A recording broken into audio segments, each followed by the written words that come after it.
Hometown Sports Game of the Week. This program is funded in part by a grant from the Sacramento Metropolitan Cable Television Commission.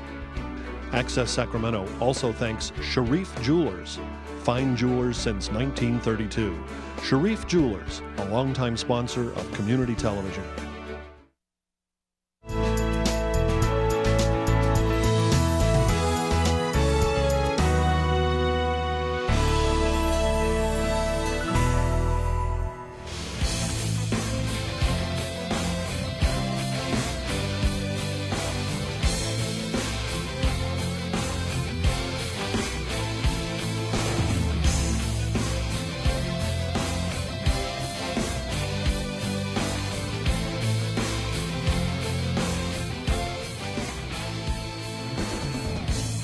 We have reached week 9 of the high school football season in the Sac Joaquin section.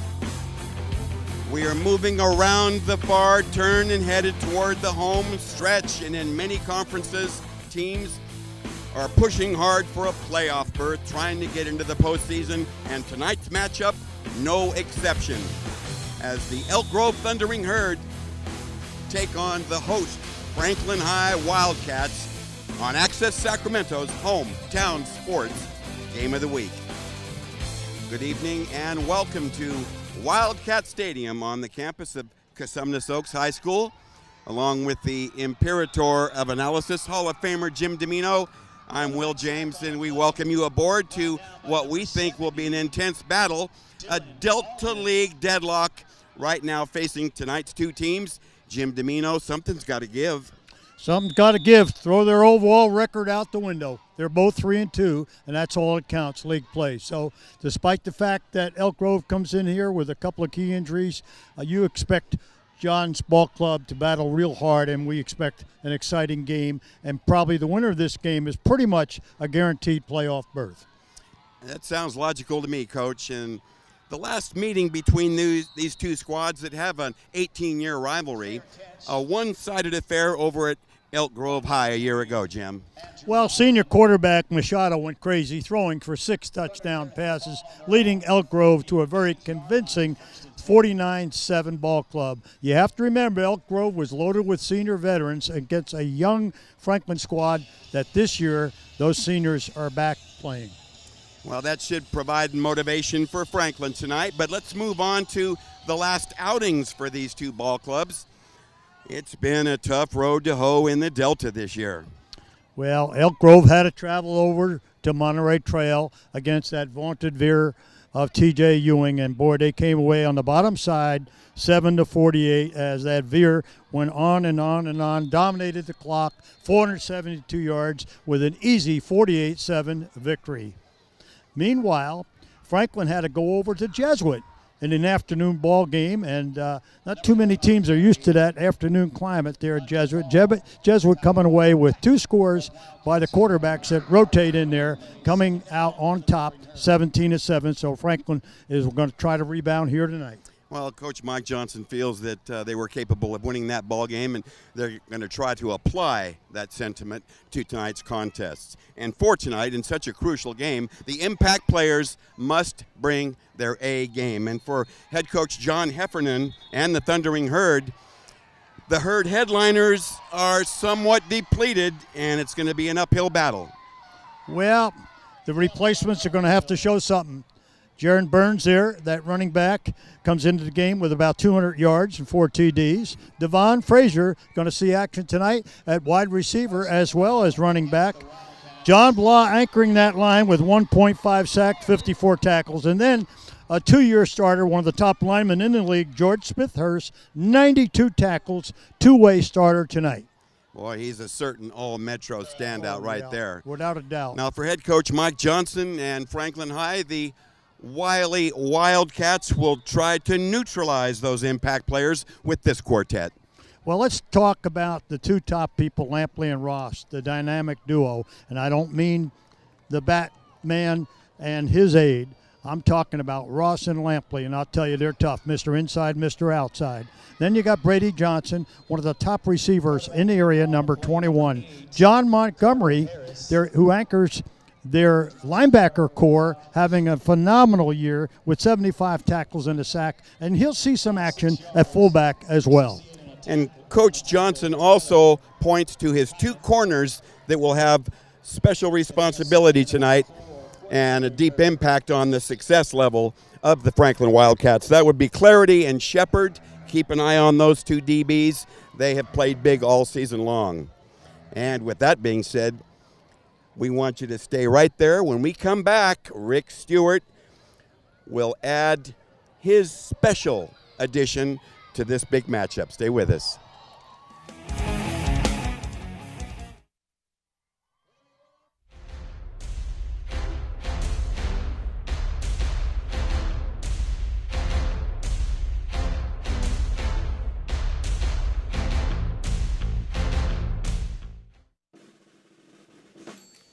So there you are. It's flu season, and you're over 65 like me. You might be forgetting something serious. Your annual flu shot. The flu can be life-threatening, especially if you have chronic conditions like diabetes and heart disease, which can worsen with the flu. The immune system weakens with age. Ask about a flu vaccine option made specifically for us. Visit ncoa.org/flu to learn more and talk to your doctor about vaccine options for people 65 and older.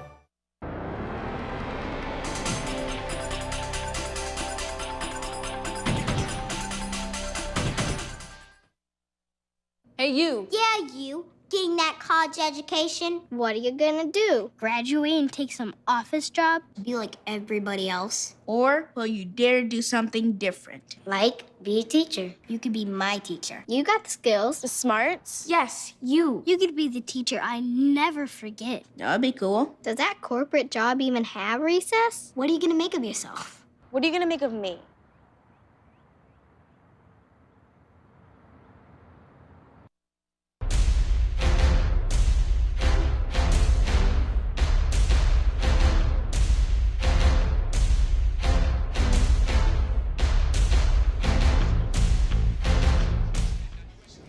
Welcome to the big show.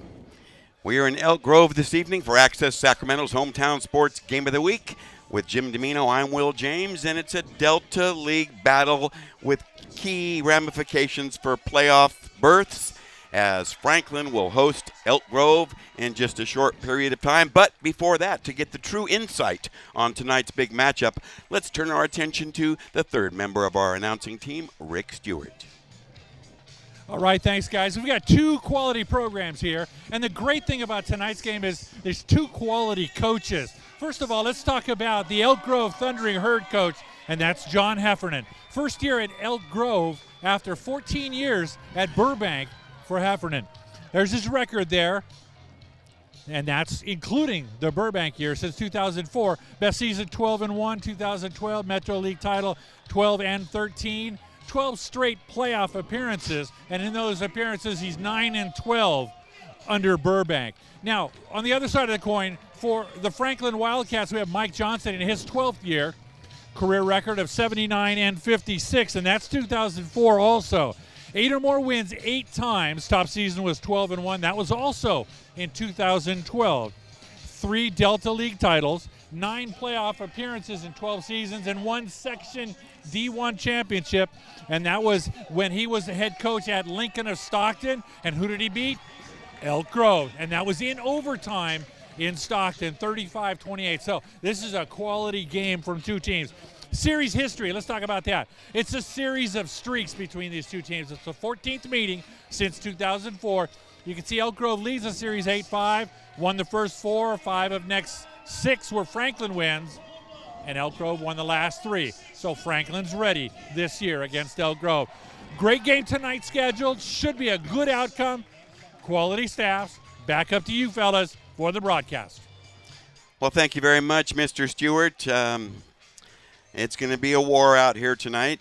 2 ball clubs that really need a victory tonight to enhance their playoff chances, particularly Elk Grove High under first-year coach John Heffernan. And as we've seen in recent weeks, they have really been hit hard, not just by injuries, but injuries to key people. Well, they certainly have. When you're losing 2 of your biggest ground gainers, quarterback Jordan, of course, Jake Jordan, with almost 800 yards of running alone coming in, plus passing yardage, and accounting for a total of 14 touchdowns. And then, of course, Zion Thomas, the big running back, had 888 yards in 6 ball games, and 10 TDs. So you're talking about two tremendous influential football players, and we're not even counting some of the others, Johnson, and of course the younger Frazier, the young sophomore, and along with a couple of others in there, noteworthy being Winslow. So believe me, they've got a lot to overcome, but you're as good as your replacement, and we're going to find that out tonight. Yes, we will, and as you know, there's always key factors, matchups, intangibles, other elements, and tonight is no different. Well, take a look at that. Herd pride. I mean, we talk about the history of the Herd, and they've been through a long season with these injuries, but when you look back at their record through the years, and we'll discuss it later, I mean, their record in the last 20 years is extremely impressive. So they'll show up and play tough. A dash to the finish line with the postseason ahead, certainly playoff berths. The winner of this one unofficially pretty much has got a lock on it. And then, of course, the dynamic duo, what effect will they have with that strong running game? Mr. Inside Ross and Mr. Outside Lampley are very tough to deal with, and that's going to give Coach Heffernan defense really a challenge. No doubt, a major challenge for Coach Heff, and he'll bring his best effort tonight. And Rick Stewart earlier had alluded to a huge game 17 years ago, the year 2000 CIF Sac Joaquin Section Division I championship game in December at Stagg Memorial Stadium. That was at UOP. And it's Lincoln in red against the vaunted, near invincible Elk Grove Thundering Herd, and late in the game, a 21-21 tie. There you see the finishing touch on a TD pass to the outstanding wide receiver, Justin Belcher, number 80. But the Herd comes back. They're down 28-21 late in the game. Boom, a long touchdown. That ties things up after they convert. 28-28, overtime. Lincoln on their chance in the red zone. Schleppler rolls, looks, fires to the end zone. It's a touchdown for the Trojans. Chris Henderson with the sliding, crouching catch with the pay dirt. And it ends 35-28 in overtime after Lincoln stopped Elk Grove on 4 blasts inside the 5-yard line. The last one dropping Adam George at the half-yard line. Again, that was early in the new millennium, December of 2000 at Stagg Memorial, and it was the victorious Lincoln High School Trojans under head coach Mike Johnson in one of the biggest upsets in CIF Sac Joaquin Section championship history, and certainly one of the section's most spellbinding playoff games ever, Jim. It certainly was, and we were there, Will, at the Quarterback Club on top of UOP Stadium. It doesn't seem to me like 17 years ago, but it was, and we saw one of the outstanding playoff finals in the history of the game. It was a packed house that night, with host Lincoln being the hometown team, although Elk Grove was very, very heavily favored. This is just after the Dinwiddie teams that were invincible and ran undefeated seasons in 3 straight.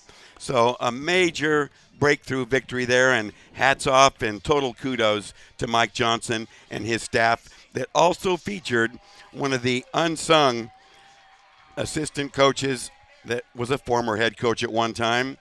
Well, Jim Robialis, that I've known for years and years and years, former head coach at Lincoln High School in Stockton, and of course related to Mrs. Johnson.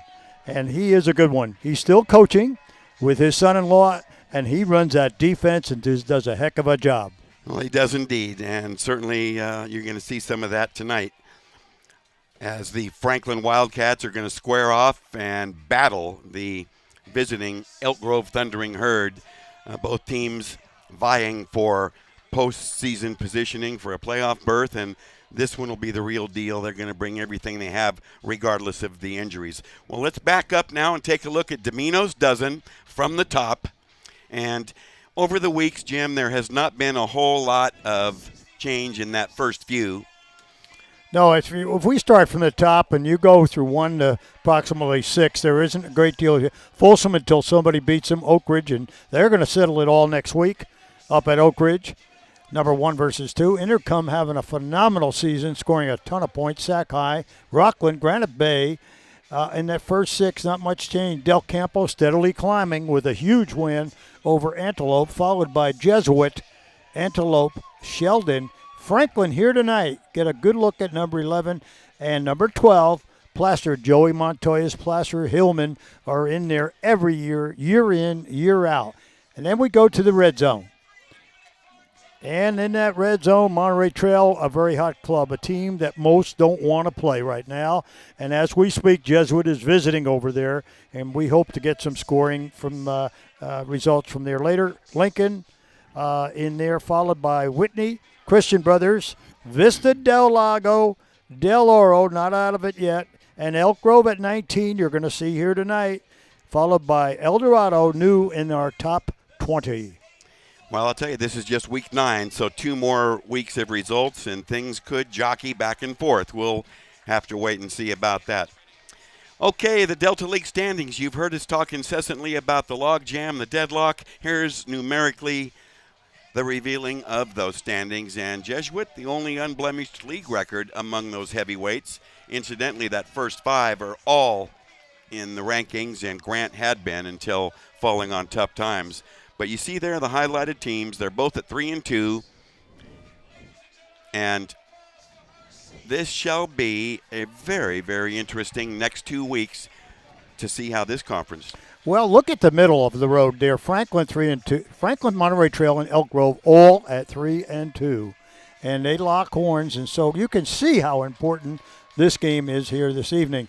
Trailing them, Grant and Pleasant Grove, and they're not mathematically out, but pretty much. And of course, Davis not having a good year.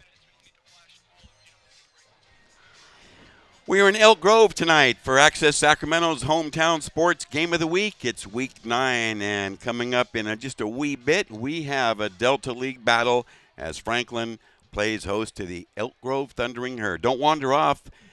Lots more to come, including our opening kickoff in just a short minute.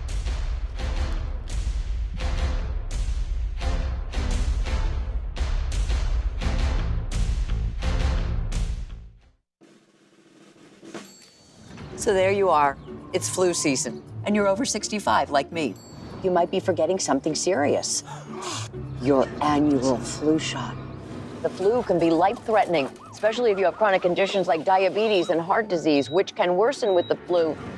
The immune system weakens with age. Ask about a flu vaccine option made specifically for us. Visit ncoa.org/flu to learn more and talk to your doctor about vaccine options for people 65 and older.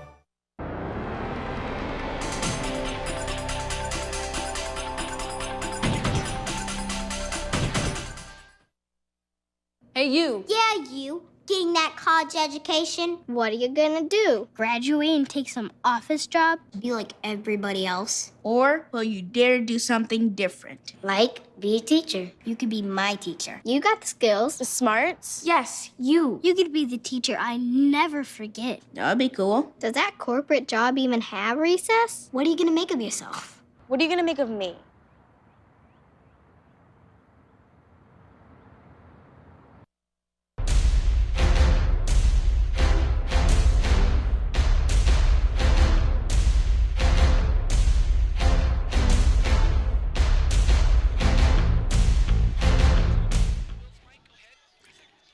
Well, we're happy to have you with us this evening for Access Sacramento's hometown sports game of the week. With Jim Domino and Rick Stewart, I'm Will James, and things just about in readiness for tonight's opening. Franklin taking on Elk Grove, the visiting Thundering Herd, just now, belatedly, tardy in fact, coming out onto the field. And let's just assume that Coach Heffernan had a long pregame speech. We showed the standings. Now there is week 10 ahead. Let's see about the games remaining for each of these contenders. Well, there you have it. Elk Grove has got a tough game on their hands with Sheldon. Franklin goes to Pleasant Grove. And, you know, no game is a lock. You still got to play the game and settle it on the field. But certainly Franklin has a much easier one here. If they get through tonight, they're looking in good shape for the playoffs. Well, they do indeed. None of these games should be taken for granted. It's a huge mistake for any favorite to play the underdog short. That's the easiest way I know to get upset and knocked out of the race. But I would say based on that, certainly though they're on the road, this Franklin team has the easier matchup in Week 10. Well, they do. But once again, nobody's playing it. Both these coaches are putting their cards on the table here tonight. And they know that. They're very aware of it. So look for this Herd Ball Club coming in. Definitely the underdog to play real hard for Coach Heff tonight. Well, they will play hard for Coach Heff, not just out of loyalty, but because they know about the rich tradition you previously spoke of for the Elk Grove Thundering Herd football program. It goes way back. And there's now 9 high schools in the Elk Grove Unified. It used to be just the one. Now let's take a look at that rich history. Look at that. 3 Delta titles in 06, 12, and 13. 11 playoff appearances, 06, 08, 9, 16. All-time 5-section championships, Will. Can you comment on that? Because we were there. Look at that. No, it's a phenomenal run, and particularly that 97-98 stretch. And you figure that the years they missed out, they were in the finals anyway, 2012, 13, and 15. And despite the tremendous excellence represented in all those years, the last time they won a section was that 2001 down on the end. 16 years ago. And when you look back at those clubs in the late 90s that we talked about, that was prior to the state bowl system. And, we've seen a lot of good teams, and we won't take the time to mention them all, but I can tell you this. That Elk Grove Ball Club in that 97, 98, 201 corridor could play with anyone in the state. Anyone in the state, and we'll just amplify on that a mere moment. It was Ed Lombardi, the head coach, but the members of that awesome assistant coaching staff. That was an all-star staff. And well, I'll tell you something. When you have Rick Swan, Dave Hoskins, and Mel Fonts on your staff who were head coaches at respective schools, very successful, under the wing of the late Dick Spurbeck, you're talking about an all-star cast, along with athletic director, the late Bob Mattis. Bob Mattis. So certainly in the early stages of Hometown Sports Game of the Week, as you know, we're in our 20th year, having started in 06. Those were the first dynamite, juggernaut, invincible ball clubs, and they were truly that. There's no embellishment there and no exaggeration. In fact, when we went out to scout spring ball, we asked Coach Fonts how the season was going to go for him, and he said, we'll crush everyone. And they crushed everyone, capped off by 77 against Atwater in the section final at UOP. Well, the south part of the section never knew what hit them. And Coach Fonts, without hesitation, answered that question, didn't he? Oh, he certainly did. And he didn't have to say a whole lot, just we'll crush everyone. That was sufficient. And, boy, they did. You see our game officials as the teams are in the midst of their pregame warm-up session. We're going to step back for a moment and take a break, and we encourage you to stay right where you are because Access Sacramento's Hometown Sports has the Hometown Sports Game of the Week primed and ready for you, Franklin and Elk Grove. We'll be right back. Oh, emojis! I thought the conversation just got dumber. Ugh, internet trolls, just ignore them. I like you just the way you are. I believe in you! She's a hugger. Give her a squeeze. Help up the hand. Ah, there you go. Thanks, mate. You're killing it, Zane!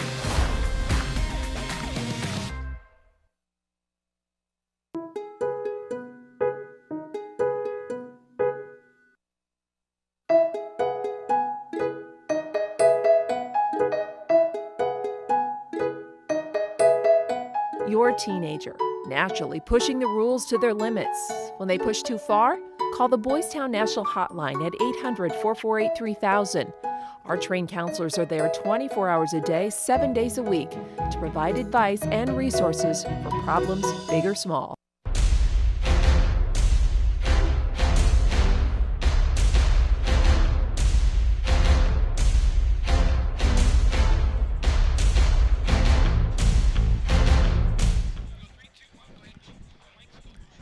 Welcome back to the show. We're in Elk Grove tonight at Cosumnes Oaks High School. This is Access Sacramento's hometown sports game of the week. With Jim Domino, I'm Will James, and the pregame practice session continuing as Elk Grove prepares to meet Franklin High. It is senior night here, so they pushed back the kickoff a little bit so they could honor a grand total of 29 senior student athletes on this Wildcat football team. Well, to say they are senior dominated, that you look out on the field there, is an understatement. Coach had to get through the season last year with a junior-dominated ball club, sprinkled with a few softs in here like he always has. This is a veteran Franklin team, and it appears to me that they're gelling at the right time and getting ready for playoffs. And I think you're going to see a very versatile team on both ends of the football, Will. No doubt. And two of those seniors have certainly distinguished themselves with stellar performances for the last couple of years. And it's all about the double-barreled activity out of that backfield, a tandem that Coach Mike Johnson feels is at least equal to the best in the Delta League. Well, there you are. Look at the blasting backs. Lampley and Ross, dynamite Delta duo. Look at the combination. Over 1,700 yards, 17 TDs. Now, we've seen them for 2 years, Will, and I know we often refer to them as Mr. Inside and Outside. And for those of you out there who don't remember the days of the great Doc Blanchard and Glenn Davis, that's a tremendous reference to be even talked about with them, Will. That's right.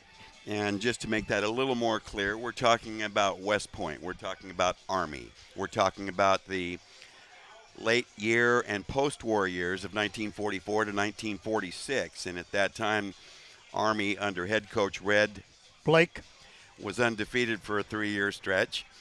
And Mr. Inside was the fullback Doc Blanchard. Mr. Outside, the speedy halfback Glenn Davis, who was also a national champion in gymnastics. Now, these two guys, to be Lampley and Ross, to be mentioned in comparative dialogue with those two, that's quite a compliment in itself. And there we see Mr. Outside. That would be Mr. Lampley. He's had a stellar year, individually speaking. On the ground, he's accounted for 761 yards, gaining 8.7 per carry, along of 47, 8 TDs, and 4 times over 100 yards in a game. And then as a receiver, he's caught 15 passes, and 3 of those 15 were touchdowns. So the super speed back right there, Mr. Outside. Well, certainly, I'll tell you, when he comes out of the backfield or he shifts to a slot receiver, he is ever dangerous.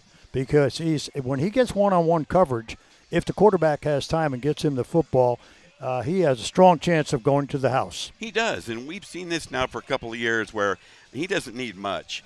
He just needs a little sliver of daylight. And there's Mr. Inside, and that would be Ross is the boss, Daniel Ross. Well, there he is. He can run inside with tough, and I'll tell you what, he's not the biggest back, but he is one tough hombre who will take on tacklers. You better wrap up when he takes the football because he'll spin you around and run over you or whichever way he needs to, but he's a vertical north-south runner. Yes, he is. Speed and power is a very nice combination to have, and he'll demonstrate those two attributes during tonight's action. Besides varsity high school football, and for a lot of these student athletes, the hopeful progression to the college ranks, there are some peripheral football competition scenarios, and that includes USA football. And we have just been notified by Franklin High head coach Mike Johnson that tight end wide receiver Brady Johnson has made the grade, and he will indeed be stepping into some serious competition come January. He had a stellar tryout at the Western States camp and made the cut. He's going to join the region's top 19 and younger players on Team USA. And as mentioned in January, he's going to be part of that club that visits Dallas, and they'll line up and fasten chin straps against Team Canada. What a tremendous honor for that young man. And we found out on the tail end that head coach Mike Johnson will be an assistant on the 15 and younger staff. Well, I tell you something. Coach Johnson is a tremendous teacher, will really add to that staff. He really would. And I can understand him being involved. He's done that. He's coached at youth football. He's coached at every level. And I'm sure if he wanted to, he could jump into the college ranks as a coach. But I wish him the great success because USA is going to love him, and those kids are going to love him because he's a great teacher and coach. Wonderful story there. Stay with us. We're going to step aside for a moment. And when we return, we'll be ever closer to tonight's opening kickoff on Access Sacramento's hometown sports game of the week. Tonight, Franklin playing host to the visiting Elk Grove Thundering Herd.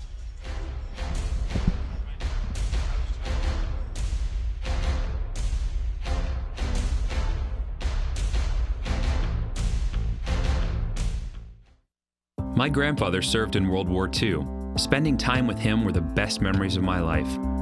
I became a physician at VA because of my grandfather, so I can help others like him. I can't imagine working with better doctors or a more dedicated staff. I'm fulfilling my life's mission with the help of my team and thanks to these veterans. I'm proud to be a doctor at VA and proud to honor my grandfather every day. Search VA Careers to find out more. I tell people I have 3 kids, one of them's adopted, I just don't know which one. I can't imagine having to be in a birth mother's position to make that choice. You know, I was kind of just asking her, you know, what is your motivation? Why are you doing this? And she looked at me and she said, because you can give my son a life that I could not. We always tell her thank you. He is such a blessing to us. Every day is just a ray of sunshine from him. So we're Chanda and Brian, and we chose adoption.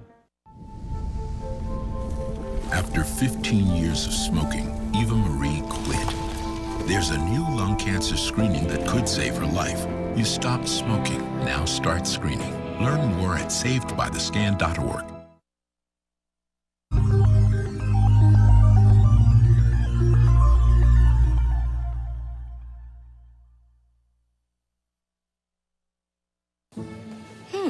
Maybe you can make retirement happen. After all, you made her college years happen. Opening that education savings account when she was little. Spearheading a campus tour. And another, and another, and another, and another. Bam! Deciphering financial aid. She was like, what? Well, now she's like, you aced planning for college. Now get the tips you need to get on track at aceyourretirement.org.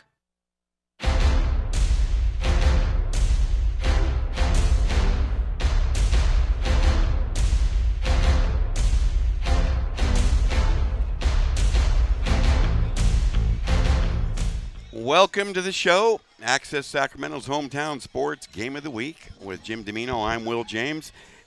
Elk Grove and Franklin High continuing to warm up on the field. This will give us an opportunity to check out some starting lineups before the opening kickoff. And we'll begin with the visitors, John Heffernan's Elk Grove Thundering Herd. The Herd tonight coming in with an identical mark to Franklin, up 3-2 in league. There you go. Quarterback Devin Sullivan getting his start tonight. And as you know, Jake Jordan out for the year. Matt Horn, Barnes and Fraser at the running backs, and Menifee and Cooper outstanding wides. They are indeed. It's, as you mentioned, Jake Jordan out for the season. There's our interior line. And that last name of Spithorst, you're going to hear that often tonight, particularly from George, as he is also a defensive stalwart. Haish, Brock, and Vela completing that interior line.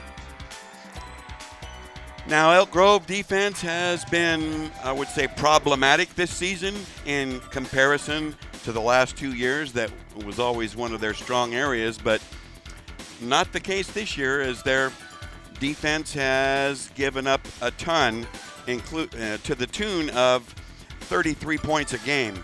And that is certainly not the type of stat that resembles championship football. So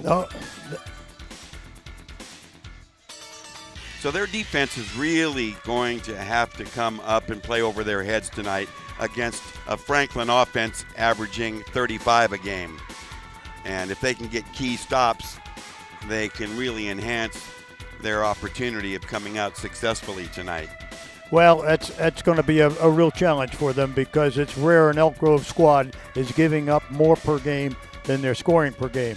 And as you look at their most recent outings, they're trying to rebound off a very convincing loss to Veer offensive-minded Monterey Trails, and they're coming off a very tough loss. Let's see how the herd pride can come into effect here tonight, Will. Well, there's the defense we're looking at. We're on to the linebackers now. There's their three, including George Spithorst. He's accumulated nearly 100 tackles this year and is the backbone of that defensive unit. And then in the secondary, this will be an area of extreme activity. The quartet of Robinson, Frazier, Cooper, and Pride will have to defend some very good wide receivers and tight end Brady Johnson in that position. And let's go ahead and show you this Franklin offense that's averaging 35. Sophomore QB Brandon Rundgren, Jim, has so far answered the call of maturity and production. Rundgren, the sophomore, and there's the line. Welch at center, one of the veterans coming back, a little bit of patchwork along there, and they're going to have to protect sophomore quarterback Brandon Rundgren against any type of blitz or pass rush. Well, the defense coming up for Franklin High has done the job this year. They're surrendering just 13.8 per game, and there's their down 4. And Cocker, Castile, and Huffman are big on stats. 2 linebackers in a different alignment, and boy, Montgomery and Cardenas have really done the job with 40 tackles and 48 tackles. And in the secondary, 5 in the secondary, 2 corners, 2 safeties, and a free. And they are ball hawkers and hard hitters on defense. And again, we'll point to Clarity and Shepard as being very keys tonight, in the words of head coach Mike Johnson, as we see co-captains meeting at center field, and we'll bounce it down to Rick Stewart. Alrighty, I'm here with Matt Mackey, the band director here at Franklin. It's always a pleasure to be here. The band sounds tremendous. You got new things going on, though. What's going on lately? Yes, well, we've started our competition season, and tomorrow morning we leave at 5:30 a.m., head to Pleasanton. Wow, and now how many bands are going to be there? About 40. Wow, and is this like a regional competition? Yes, sir. Yeah. Okay. What do you expect to be the showstopper for you? Tomorrow? Yeah. Well, hopefully our performance. A particular song? No, we have a concert competition, plus we have our marching band that's going to be competing as well. So somebody gives you a list of music and you have to play that music? No, we've been spending months now working on this music, so the kids are excited. We're going to have a good day. And how many band members are going? 111. 111, and at least one other chaperone along with you, right? Oh, several, yeah. We'd hate to have you be there all by yourself. Right. Now, this is an all-day trip for you guys, right? Yeah, we'll get back probably about 5 or 5:30 p.m., so about 12 hours. Wow, nice. Well, good job. Congratulations on doing the job you do with the music department and the band here. Appreciate it. All right, thanks, man. All right, guys, we'll send it right back up to you. Thank you very much, Rick. Yes, the band is it's always a treat to hear the band out here at the football stadium. Matt Mackey doing a wonderful job as the director of the Franklin High School Marching Band.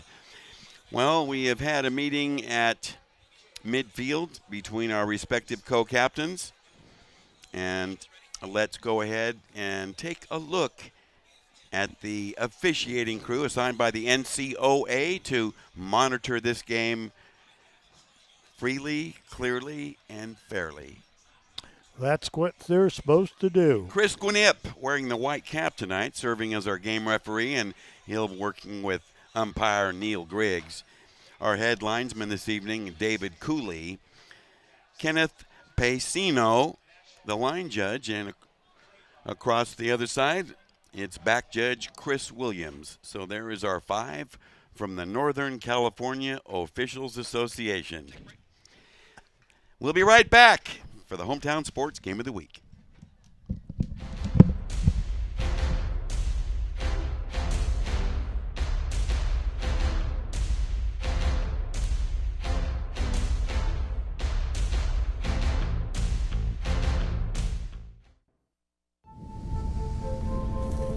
After 15 years of smoking, Eva Marie quit. There's a new lung cancer screening that could save her life. You stopped smoking. Now start screening. Learn more at savedbythescan.org.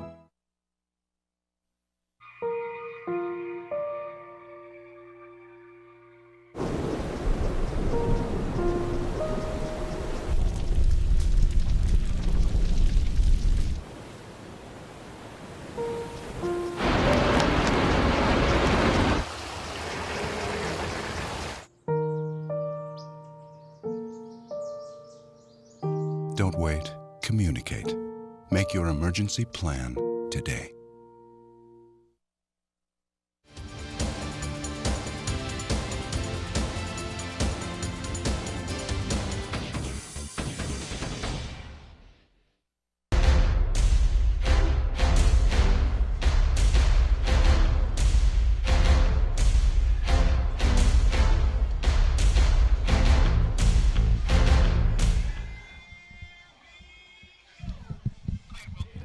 Well, we have had an update from the sideline, and the message is clear and simple. Both teams are loaded for bear.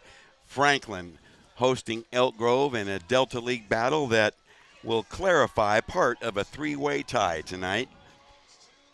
Other games around the area also crucial. So Elk Grove, as you see, the Franklin kicker, Montgomery, the Wildcats wearing their home deep purple, trimmed in white, and the visiting Elk Grove Thundering Herd in their road whites, trimmed in navy and gold headgear. Well, another Delta League matchup here with playoff ramifications, Will. And it seems through the years we've been here numerous times where it gets down to the last 2 weeks of regular play, and we have playoff berths galore at stake here in the Delta as well as all around town tonight. So we're down to weeks 9 and 10 and what is the best football in the area. Montgomery with the kickoff, and Frazier takes it at the 10-yard line, working to the middle of the field, runs into heavy traffic and struggles forward for a pretty good run back just shy of the 35, and that is where John Heffernan's Elk Grove Thundering Herd will open shop. Pretty good field position.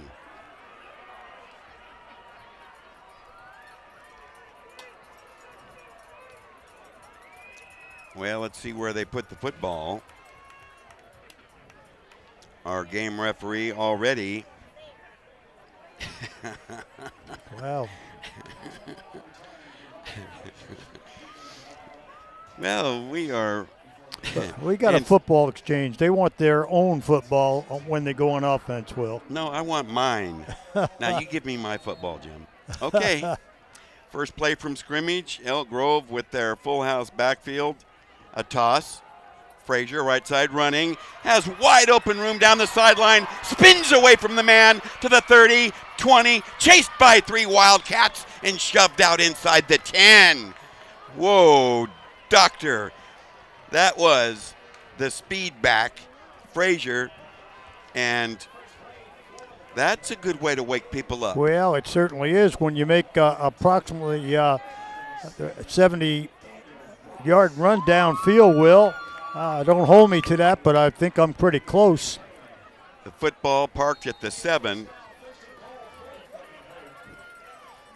First and goal, toss, running wide. Horn, trying to get outside, dives for the pylon. He's short, but close. Well, we've heard about this Horn young man. He's a junior with tremendous upside, and you can see the speed of Frazier and Horn against not a slow secondary, not a slow Franklin defense. So they're in close near the 1. Motion in the backfield, toss and give. Boom! That did not work. 3 Wildcats converged simultaneously for a major hit. Yeah, the kind that you wish it was yesterday. With that carry, Jaden Burns, and he's kind of wondering what fell on him. Well, didn't get much on that. They've got 3rd and goal. They've got 2 shots at that goal line. He keeps, tries to get in, and shoved back shy. Devin Sullivan could not get in. Well, Sullivan didn't get much on that, and you know, he faked inside to his running back, and his running back got in the end zone, but he didn't have the football. So that brings up 4th and goal from the 2. Matter of fact, they lost about half yard to yard on that play. They shoved that quarterback back. I don't like the spot there, quite frankly. Under center, toss working right. Easy money to the end zone with Frazier. No outside containment, untouched. Touchdown, Thundering Herd, and just like that, Elk Grove delivers a wake-up call to the hosts. Well, let me tell you something here. Right off the get-go, when you get a score with 10:26 on the clock and roughly a minute and 34 seconds, you wake up. PAT is blocked. Tremendous leakage in that line blocking. And very, very impressive with that defensive effort. And I'll tell you, that was Shepard. And we talked about him in the pregame, starting defensive back. And boy, oh boy. Well, Shepard's had a great year. He's had 1.5 sacks, 33 tackles. And take a look at this. Here, let's see if we can look up close here on that block. I mean, he goes unchallenged right down the middle and blocks the kick. No one touched him. No one touched him. As you were saying, 33 tackles, 1 sack, 1 interception, and a fumble recovery. He's had quite a year. But it is 6-0 Elk Grove. The Herd strikes suddenly. Well, the crowd really now is coming alive here. If they weren't before with senior night, Will, they're waking up now because once Herd got the football, scored rapidly, and suddenly the things that the coaches, the Franklin coaching staff have been telling their kids all week long, that we've got to focus. We realize it's senior night, but we've got to focus on this contest. We're going to have our hands full, and don't you think we're not? Well said. Setting up the touchdown was a 60-yard burst by Frazier, who later carried it 2 yards for the score on 4th down. Ensuing kickoff to the right side. Now coming to the near side, bouncing outside. Lampley, boy, making the most out of very little daylight and scattered blocking. So good field positioning, opening up here to start the first offensive series for Franklin. Well, it appears, and it's very early in this contest, Will, that we're going to have a high-scoring affair here. Really, there's a lot of speed on both sides. And despite the Herd losing some of their top players, they're still going to be tough there with that speed of Frazier, as well as young Matt Horn looked impressive. He did, and that early score has got to bolster Elk Grove's confidence on the road here tonight. So 1st and 10, Franklin at their 34. First play out of the gun, turn and give, up the gut running. Wow. Nice penetration on Ross and a jarring hit. Who else? Spithorst with the tackle, 55. Yes, and a little help from Britschke. I'll tell you, they came across that line. Again, that was only their first play from scrimmage, netting about a half a yard. But that defensive front of Elk Grove, Balk, Blah, Britschke, and Hudson got across the football. And that linebacker core, George Spithurst, as you mentioned, Will, boy, he's one of the best in the city. No doubt. Boy, I'd like to have him on my team. Just a gain of 1, even not quite 1. We'll call it 2nd and 9. Clock rolling at the 9:45, early first, but Elk Grove on top with a quick 6. Rundgren fakes the run, rolls, throws, low, and incomplete, nearly picked off. Well, they thought they had one there, but that is definitely a trap. Darren Manafee thought he had a pick, Will, but that definitely was a trap ball.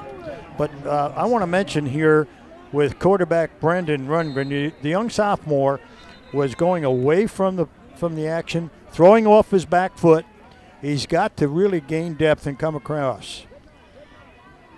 So that brings up 3rd and 9. Boy, Franklin taking a long time getting this play off. And they're still out of the gun. Rundgren needs 9 for a first down. Rolls and fires. Wow, along the sideline, incomplete. Going for Brady Johnson that time. Brady was open, and as you know, he uses his body extremely well, protects the football. But once again, if we look at Rundgren, he is really not getting a good turn on his play fake and not getting his back shoulder through, consequently threw another ground ball. It was a low throw. Even the excellent Brady Johnson unable to come up with it. So that puts Nico Regino into punt formation for the Wildcats. And deep to receive, a single safety, Pride.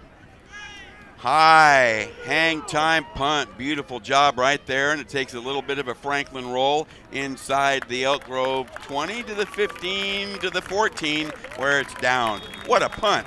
Well, and he got 10 more yards because casual Pride should field the football.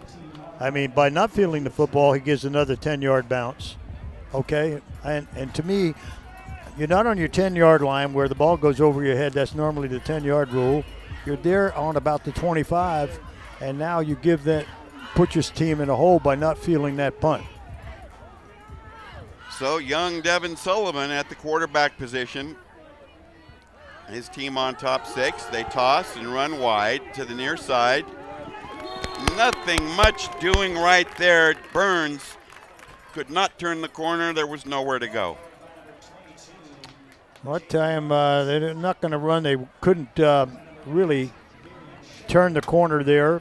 Great perimeter protection by the outside people of Franklin. Cocker and Huffman are tough to run around. They lose 2, make it 2nd and 12, and whistles are going to halt play here. We'll wait for our call from Chris Gwinnett. Okay, motion penalty against the Herd, -5. That'll bring up 2nd and 17. Well, when you run this Heffernan option system that he ran for years and years at Burbank, Will, it all starts with their fullback, and they make you respect their fullback. In this case, Jaden Burns, number 22. They make you respect that fullback and then set up for the option keep or pitch. 2nd and extra long. Sullivan rolls, looks, and he's going to run it, and nothing doing. That was sealed up pretty good. He did get about 6 on the play, but they're going to need a lot more than that. Well, they gave him, he broke containment, and they gave him the outside as you see him running over trying to get another play from the bench. It appeared to me like he picked up a few. I don't see too much movement there, and they're in a situation with 9 to go, a good 9.5.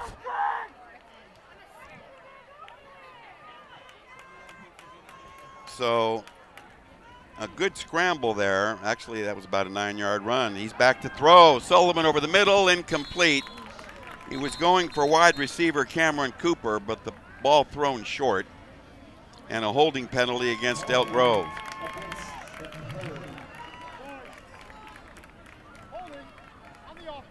That penalty's declined, brings up 4th down.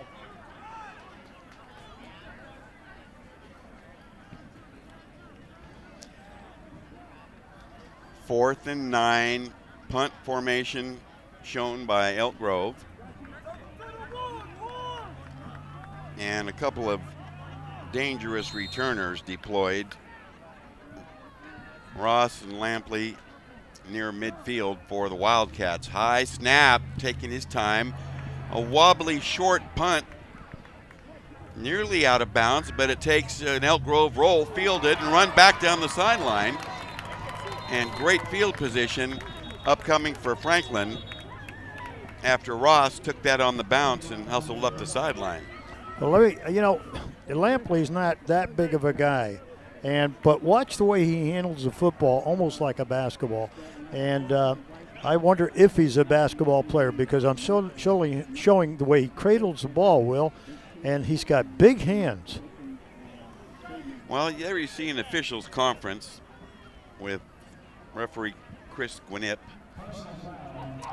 and a personal foul called against Franklin, It's going to put a dent into that nice field position they had, but they're still in good shape. Personal foul on the return team, 15 yards from the spot of the foul, first down. Well, Chris, that was a definite call. Nicely stated. I had the opportunity to observe him last night at a ball game, Will, and quite frankly, his mechanics and control of the game was very impressive. Nice compliment from the Franklin 38, first down. Turn and give, right side running, quick to the hole. A nice bite. It's sealed up quick, but about a 7-yard run. We'll see where they actually spot it. And Lampley, well, that's going to be a heck of a tandem to watch tonight. Lampley and Ross. It is. They gave him 5, Will, Wow. almost 5, and it appeared almost like 7 to me. It sure did. I don't consider that a good spot at all. Okay, we'll call it second, a short 7. They park it at the 42. Gee whiz, pretty stingy on that one. Franklin down 6. Near side running this time. Ross to the outside. Shy of a first, but it's going to leave him third and a couple. 3rd and 1. Coming up for the stop for the Thundering Herd, Pride from the secondary. That would be Casual Pride. Well, quarterback Brendan Rundgren gets a signal from head coach Mike Johnson here. Obviously 3rd and 1 and right side running, and boy, squirting through that hole very nicely, quick to the daylight.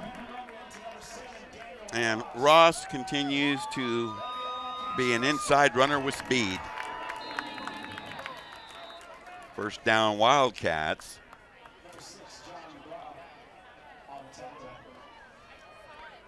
Defensive tackle John Blah registers his 55th tackle of the season, but not before a first down in Elk Grove territory at the EG 48. Turn and give. nothing there, Will. No, there is not. Nothing at all. 52, Brandon Grant among 3 Elk Grove tacklers. Well, we've seen Ross. Once again, you're going to see a lot of those two.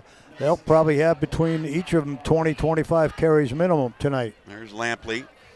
No gain on the play. We'll make it 2nd and 10. Out of the gun. Rundgren throws to the left side, and he's got a completion. A high strike, but beautifully hauled in by Brady Johnson. Well, one thing great about Brady, he runs tremendous routes. Look on him, there he is, Brady Johnson going off to that national U.S. team. What an honor. He works hard for it. He's good in all phases of the game. You may think that, hey, he's only a good receiver. No, this young man can block. He could play inside. He could play outside. Gain of 9, 3rd and 1. Motion all over the place and line surging as flags fly. Well, Jacob Hudson got a little anxious, Will. Encroachment on the defense, 5-yard penalty, will be a first down. And as the Imperator previously stated, a little anxious. That was a gift. 1st and 10, Franklin, as they continue their drive here. Clock rolling at the 5:48, midway first. Elk Grove struck quickly. The TD coming with just a minute and a half gone. And that's where we are now after the block PAT, 6-0 Elk Grove. Rundgren, a toss, running wide right. Lampley, he's cut off and reverses.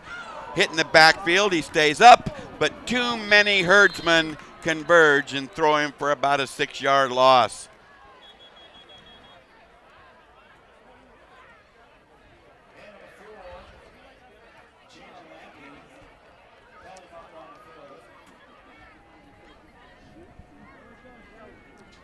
Aaron Robinson, part of that defensive pursuit by the Herd. So a penalty against Franklin is declined. Second and nearly 20. Make it 2nd and 17. And we'll see what. Well, I'm impressed thus far with that Elk Grove pursuit. I know it's early in the football game, Will. Rundgren chased. He's going to run it. He slides to the outside, runs for the stake of the original line of scrimmage and gets close, but it's going to bring up a 3rd down scenario and a passing down. Well, he did get the yards back, Will. And like you said, it's 3rd and 10 here now, and they're in 4-down territory. Most of these teams nowadays, particularly here, the ball on the 34-yard line, Coach Johnson and his staff, don't want to give up the football here. So this is 4-down territory. I'd be very surprised, even if they didn't make a first down on this 3rd down. The way I look at it is he doesn't need all of it now. He can pick up nickel and dime here and still move the chains. Well stated, Coach.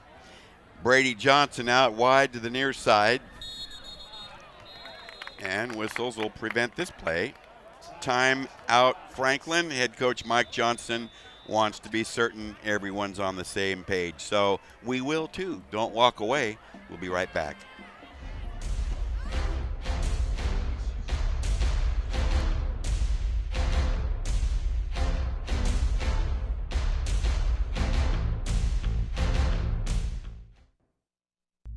What about my privacy? It's protected. And the music I listen to. Protected. What about how I wear my hair? And the things I say and write? The Constitution protects your rights. It isn't an old, fading piece of paper. It's a living document. The Constitution says there are 3 branches of government. So we're kind of like the 4th branch of government. We are the future of America. Find out how you can become part of Constitution Day. For me. For all. For real. Constitution Day is every day.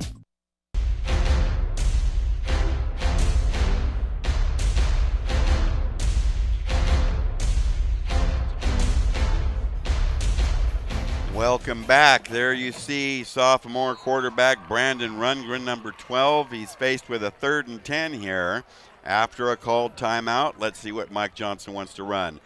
Fake to Ross. He wants to throw. Guns it left side. Broken up. That was nearly caught, then nearly picked. Casual pride got a piece of the football, and quite frankly, he just tipped it out of tight end Brady Johnson's hand. Let's look at that. That's a very, not a casual play, but a very young man with pride. Watch this. Over the head. So he had it and was bringing it down, and Casual came with his left hand and stripped it away before he could really tuck it in. We call that a breakup. It certainly was. And now you see, certainly, as we mentioned, Will, Franklin is going for it here on 4th and 10. Lampley in motion. Rundgren to throw. Deep sideline route. Got a man out there. Incomplete. Good foot race. But the ball's going to go over. Frazier with the coverage on the corner for Elk Grove. And down the sideline, Nick Newton with the intended receiver. Well, an outstanding receiver, Newton, we saw having a huge game several weeks back versus Monterey Trail, and we know he gets up for the football. But perhaps he was out of field over in that corner, Will. He may have been out of room on that sideline, but they did stretch that coverage and showed them the deep throw. So the ball goes over. 1st and 10. Elk Grove on the attack inside their 35. A blast up the middle. A good burst and a nice chunk on 1st down. Better part of 7 or 8 on that. Well, they got off the football. Number 22, Burns, really got off. And that line surge was outstanding, Will. Up front with Buck, Vela, Smithhurst. The Smithhurst family on the left side really got off. Gain of 6, 2nd and 4. Football at the 39. Nope. The belly series was handled on that play, and it's going to bring up 3rd and short. It's a good yard to go here. Again, they love that dive on that belly. They love it. Burns once again All starts with that fullback Burns in that dive, and they want you to respect that dive, Will. Here's a 3rd and 1. Motion in the backfield. Big daylight for Burns, right up the gut. Well, right now, the inside, Buck first down, center hash, Smithhorst and Buck are getting off the football. Watch this get off. Inside, and they'll continue to run it because they're willing to move the clock and use as much clock as they can in this drive. 2:40 to go, late first from the 49 of Elk Grove, hitting the backfield and falling forward for maybe a 1-yard gain. Well, they're setting up for that option, and they're going to force you to defend the tackle to tackle. And that way you get your linebackers start getting eager to make tackles, Will, and then next thing you know, boy, the quarterback's got it on the keeper off tackle or he's pitching the football. 2nd and 9, the ball at midfield. Motion and a toss. Big speed down the far sideline, still loose. Can't get him off his feet, and a dive just shy of the goal line. What an effort, Matt Horn. Well, those remarks that I heard here recently appear to be correct on this young man. Let's take another look. Watch this pitch out. Here's the toss. Watch Horn showing a burst of speed. Don't start grabbing for this young man. You better put your wrap up around him.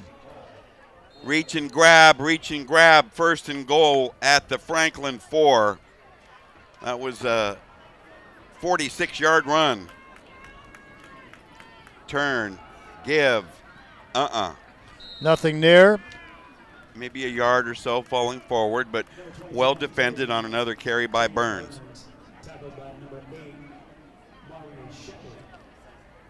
So they gave him 2 on the play, 2nd and goal from the 2. Clock rolling with 1:40 to go late in the first. 6-0.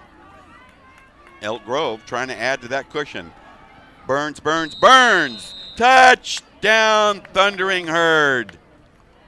A little late on the call, but he did break the plane. Well, early shock treatment delivered by Elk Grove. It looked like Burns once again. 5-yard penalty from the previous spot, 2nd down. So they nullify the score. It's going to cost the Herd 6 points and 5 yards. 2nd and goal now from the 7. Well, I know this. They'll have everybody up front to protect that football with Burns, Frazier, and Horn carrying the mail. Nothing there. Wow, that was terrific line play there. Well, they're setting up for that pitch or keep or option pass. A good tackle in there by Joshon Cocker making the save. Excellent job in there. Okay, 3rd down. They gain a yard. 3rd and goal from the 6. Deploy 1 wide receiver far to the right. Toss, Frazier running right. Chopped down at about the 8-yard line. Wow, what a penetration tackle there. That's a great job by that secondary, Ryan Ortiz, with a great stop. That's a super play. You're not getting around here. Take a look at this replay. Watch Ortiz make a terrific tackle, shoestring tackle on Frazier, and that saved the day, setting up a field goal for the Herd. It'll be spotted at the 17-yard line. A penalty flag flies, and this will be against Elk Grove, I do believe. There's our game referee, Chris Gwinnett.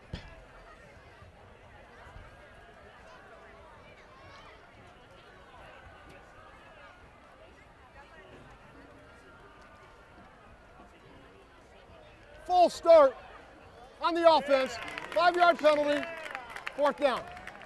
Okay, it remains 4th down, but they move the Herd back another 5 on consecutive plays, 10 yards in penalties. Now they'll set it up at the 22. Spotted, booted on the way. Wide to the right, no good. And the Franklin Wildcats dodge a bullet there. And on the flip side, Elk Grove misses an opportunity to stretch its lead. Well, I'll tell you something. They had the ball inside the 5, Will, and did nothing with it. That 5-yard penalty was just monumental against them, and then another one. So those penalties hurt them and put them, they still were not out of field goal range, but they kind of bit themselves in the foot, really, because they're inside the 5 with a really a good host of running backs. Whistles are going to bust this play on a first down for Franklin. The Wildcats trailing it here 6-0. False start on the offense. 5-yard penalty, first down. Well, both teams bit by the penalty bug. That time, Franklin is going to have to surrender 5 yards. 1st and 15 now from the 15. Motion, Lampley's got the pill running right. Lots of traffic there and not much doing. No, they're running laterally, and you know, I could foresee if they can get decent field position. They're 2nd and long here, and they had a great deal of success by running Ross inside. Between the tackles, they were moving the chains, Will, and as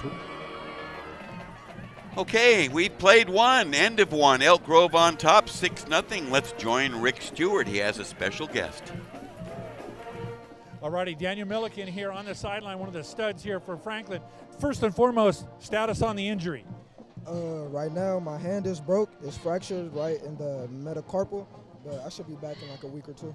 Now, my understanding is you tried to pay the doctor to let you cut the cast off. Nah, not necessarily.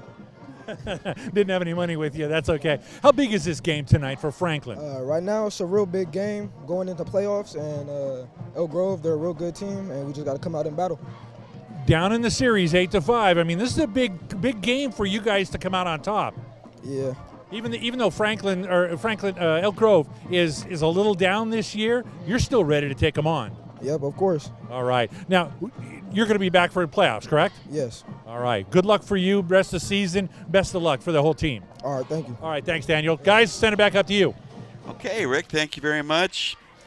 Daniel Milliken, an outstanding backup at multiple positions for the Wildcats. Sorry to see the injury. Glad he's going to be having a recovery and will indeed be on that postseason roster. Very definitely. We'll look forward to seeing him back in uniform. So we open second quarter action. They change the ends of the field, but it's still 2nd and 13 for the host Wildcats, trailing by 6. Out of the gun, Brandon Rundgren looks left and fires. High strike, caught. Nice dive forward to get a little additional yardage there. Oh, looked like Ross coming out of the backfield there. It was Lampley out of the backfield. And they're going to give him a gain of about 9 or so. So it'll bring 3rd and 4.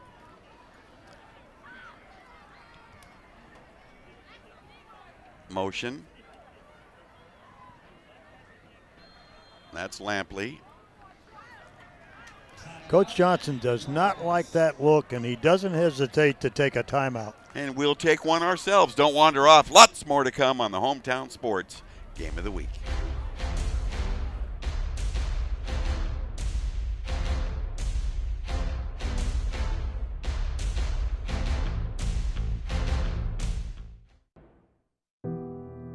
Facing life's difficulties takes strength and determination.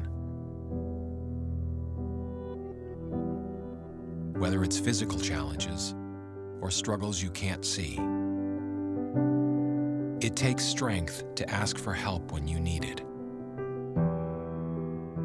Learn how other veterans have reached out and hear their stories of strength and recovery at maketheconnection.net.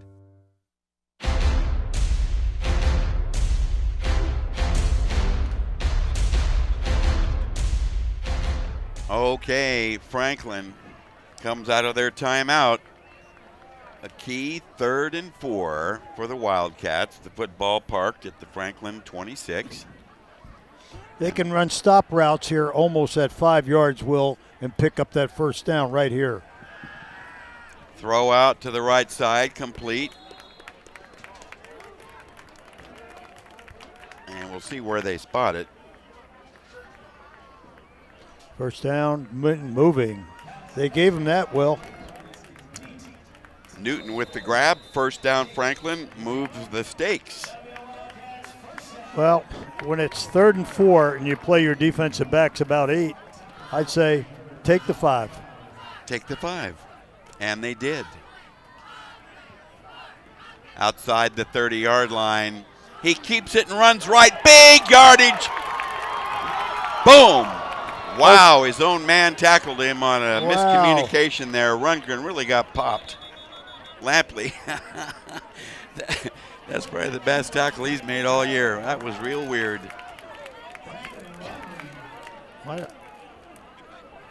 Wow. Yes, let's have a replay. They fake to Ross, and he runs right. Gets a nice block. Do we have something going on after the whistle, a dead ball or a bench warning? Apparently, the official is saying sideline warning.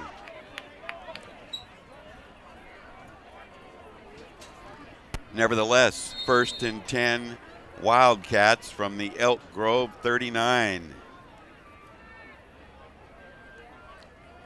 Rundgren, a nice run on that play on the keeper. Spin away and look for more. Boy, there is a tough nut to crack right there. And gee whiz, I hope he's not hurt. He's being attended to, and Lampley is not getting to his feet. I won't even speculate, but he's in worse condition now than when he took the handoff. And I know this is a major concern for head coach Mike Johnson and staff and team and crowd. I think he's going to bounce up here.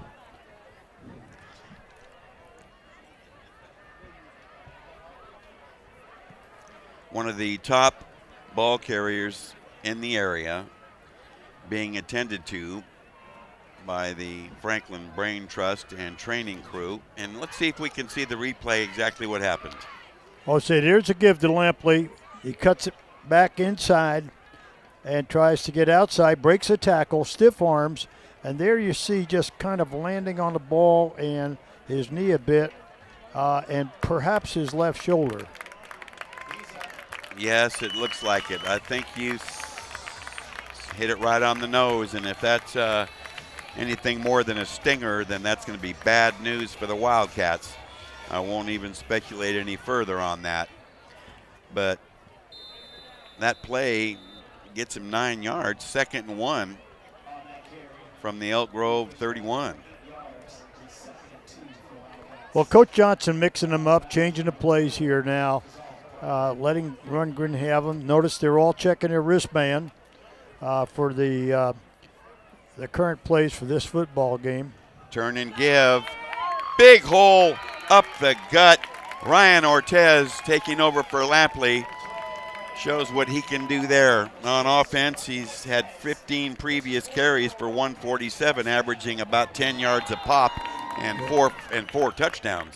Well, he got just about 10 on that pop, Will. Have a look at this. Watch Ortiz get off the football. Nice daylight there. Yes. So here they go, 1st and 10, fresh set of downs. Mosen in the backfield. Flag flies as they try to sweep left. And not much doing out there. No, they may decline Ross. this. They're definitely motion. And I would think that perhaps with a loss of a yard, they may decline it. Referee Chris Gwinnett. Illegal shift on the offense, 5-yard penalty, replay, first down. Well, I guess wrong. Coach Heffernan wants to see him back 5. So 1st and 15.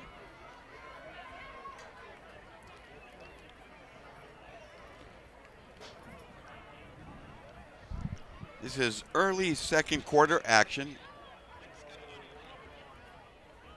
Well, evidently Rick Stewart has something for us. What All you right, got, guys, buddy? Jalen Lampley's on the sideline. He came down on the ball, and the ball was in between his arm and his shoulder, kind of had a little stinger there, but he says he's going to be back in. Trainer didn't say no, so I think that's a good thing. Well, we can see him back up to you guys. Thanks, Rick. We can see him being attended to here on the near sideline, working that left shoulder. Good close-up, guys. That's a critical situation there in terms of his status. So they're checking his range of motion. And we're hoping for the best there. Meantime, second down, throw over the middle. Too high, he was open. And they would like to have that back, and you know who that is. Well, certainly Brady Johnson. He got the ball upstairs. Rundgren got it up here nice and high, but a little too much for Brady. If anybody's going to get it, he'd like to have, you see quarterback Rundgren saying, God, I want that one back. I had a TD written all over it. Let's take another look. Watch this. Take a 3-step drop, going up high to Brady, but a little too high. Yeah, that had touchdown written all over it. Okay, 3rd and 13. The screen is on. Yes, it is. Ross cuts it, speeds it, look out to the goal line. Touchdown, Wildcats. From 26 yards.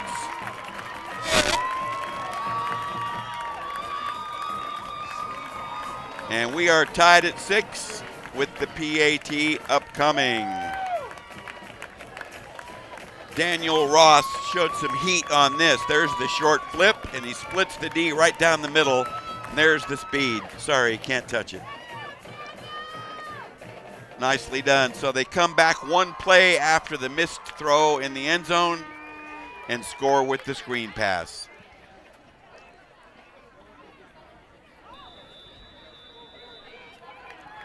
So the other Newton is on for the Franklin PAT. Out of the holder, Gino. Bad snap!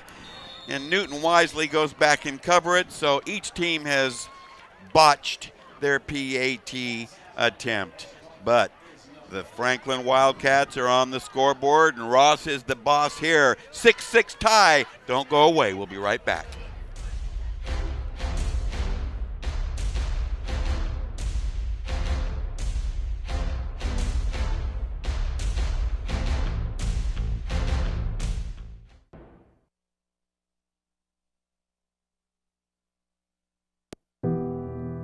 Facing life's difficulties takes strength and determination. Whether it's physical challenges or struggles you can't see, it takes strength to ask for help when you need it. Learn how other veterans have reached out and hear their stories of strength and recovery at maketheconnection.net. There's the Elk Grove run back on a high kickoff.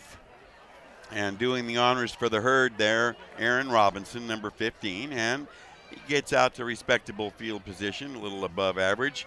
We're at the 9:08 mark, early second quarter. Each team has traded a salvo, and each team has botched their PAT attempt.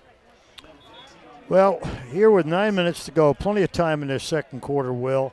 And it'll be interesting here. Elk Grove started out certainly taking over the first quarter of this football game with a ton of surprises and good long runs by some outstanding play from Horn and Frazier. Let's see if they go back to that type of an attack with Horn, Frazier. Burns running inside, setting it up. Menifee out wide to the near side. Strictly a decoy maneuver. Nothing doing there on the carry by Burns.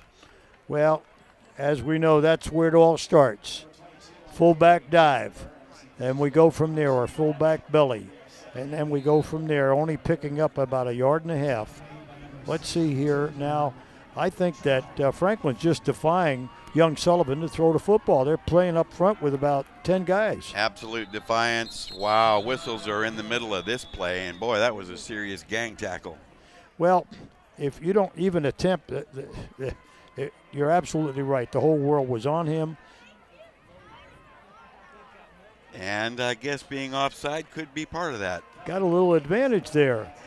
Now, once again, I know this is not going to happen, but on the defense, this is 5-yard penalty, second down. Second and short. And watch, the whole Franklin D is up front, and they're not worried about the best. Here they come. There's about 8 people in the box.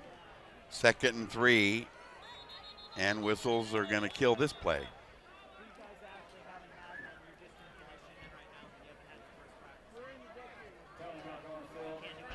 Dead ball, false start on the offense, 5-yard penalty, second down. Well, they trade 5-yard penalties. We're back where we started from at 2nd and 8. Well, if you'll notice at the start of that play, when they were getting ready to pitch the football, the corner came from 12 yards deep, came running up to the line of scrimmage, knowing that the sweep was coming wide. The wide side corner on our side of the football field, he read sweep all the way. Okay, a little razzle. Frazier gets outside and shows some speed. Look out, sideline run, a cutback, can't stop him, can't touch him. Another long run by big-time Frazier, and it is a touchdown, Thundering Herd. Wow, he gets there fast. Devon Frazier. I'll tell you, he comes from a history of Fraziers. Watch this handoff. A counter back, almost a counter dive back or draw to the other side, and it's a foot race. He makes a great move here in the secondary and kind of waltzes in and holds the ball out and just get in the end zone like you've been there, and I'm sure Coach Heffernan will let him know. He'll let him know, okay, but he'll sure take that long run. They line up and go for 2. Let's see what they can do with it. Roll, look, trapped, emergency, belted inside the 5, but looks like he's shy. I also saw a flag thrown, and it appeared to me like a hold is going on in the interior line. Penalties declined, try fails. The try failed, so it stands at 12-6. And Elk Grove twice now has put long runs on this Franklin defense and then cashed in from short range. Well, let's look at Frazier here. Excuse me, the PAT play. Sullivan unable to find anybody open, tries to get back and gets hit by a swarm of Wildcats and is short of the goal. And as you mentioned, Will, these PATs are not only monumental in the game, they are so important during the game from the first touchdown on it. And that's what people forget. Every PAT is important.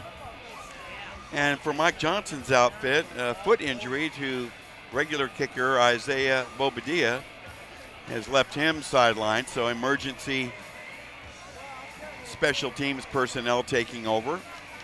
And as a result, lack of success in the PATs. It's 12-6 Elk Grove, early second at the 8:13 mark.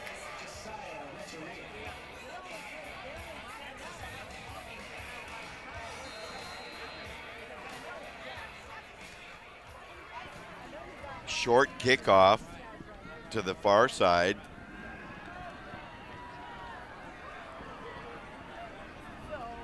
Boy, a spirited run back, grudgingly. Elk Grove surrendering yards there.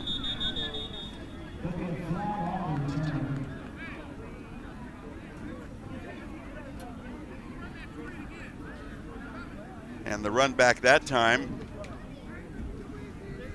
for the Franklin Wildcats by Aaron Tunstall. However, we have an officials conference, and here's the call upcoming from our referee, Chris Quinnip.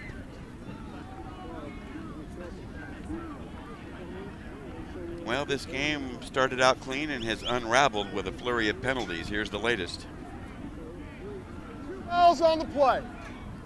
Illegal block on the back on the return team. Face mask on the kicking team. Those penalties will offset. We'll replay the down. My. Okay. Yes, Chris Gwinnett is loud and clear, and that's a blessing. So they'll kick again. There you see Ross, one of the deep receivers for the Wildcats. We have mechanics tonight, Will.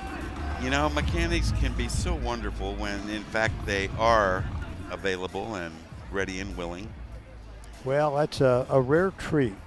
And I had a little bit at another football game last night by the same referee. Well, in the time of trick or treat, it's nice to get the treat. That's a pre-Halloween treat. It is a bounding kickoff. Fielded. It's Ross. And a flag flies as he's decked near the 30. Yeah, and a second flag from center field. Boy, oh boy. That was a far one. This is a wait and see. The game has dragged on with 4 recent stoppages, and let's see. Fouls both on you. They're both going to be enforced. Bad news for Franklin, apparently. As you see Ross, they're not liking what's going on. Here's the call. 2 fouls on the play. Illegal block in the back on the return team. After the play was over, dead ball, personal foul on the return team. Both fouls will be enforced. It'll be 1st and 10. Well, I know Mike Johnson is, let's just say, unhappy at that. Well, that's a mild statement. He's trying to get an explanation from the sideline judge on his side, but he doesn't seem to be getting the answer that he wants. Well, there's Mike with tight jaws right now as his team's got a 1st and 10 from the 7 instead of being out by the 30. And let's see what they run here in the danger zone. Lampley running left, tries to cut it back, spins, and gets tagged twice. Getting near the 10. We'll call it the 9. Got a couple on the play. Well, there you see the Burbank defensive coordinator under Coach Heffernan and calling the defensive signals. And actually, they've been doing a pretty good job holding Franklin here midway through the second quarter to only 6 points. So we expected a high-scoring affair, and I know we got a long way to go to the conclusion of this game, but thus far a low-scoring game. Playing it safe, they hand off to Lampley, and very little to speak of. He makes the 10-yard line, and it's going to bring up a 3rd and 7. Well, once again, they may go to Big Brady right now and pick up that 1st down. Would not surprise me. Let's see what kind of coverage they have on their tight end who can play wide. And we see him in the tight position now. Look for number 21 to work himself free for about a 10, 12-yard gain. He only needs about 7. Well, he's lined up tight on the right. They fake to Lampley, go upstairs, crossing pattern complete. It looks like a 1st down to me. It looks like Brady Johnson to you. It certainly does. That's what we expected. And once again, if you don't stop him from getting off the football, getting off the line, watch Brady Johnson. They're going to him. Yes. Another high strike, but gathered in that time. Defensive play turned in by Brandon Grant, 52, but it's a 1st down. Mix up in the backfield. And a big defensive play by the Herd, a loss of about 4 on the play, quickly putting Franklin back in a hole on 2nd and 14.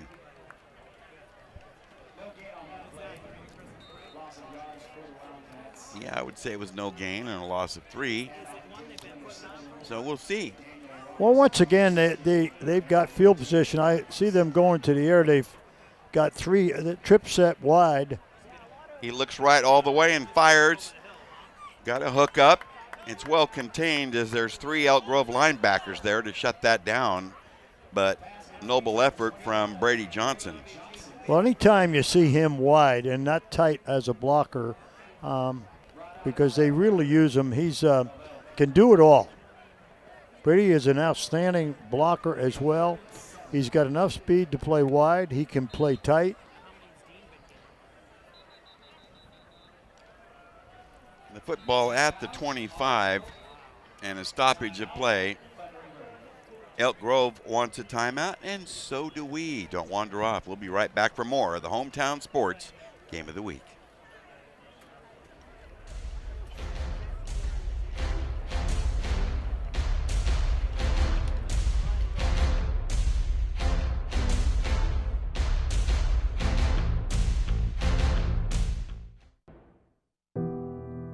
Facing life's difficulties takes strength and determination.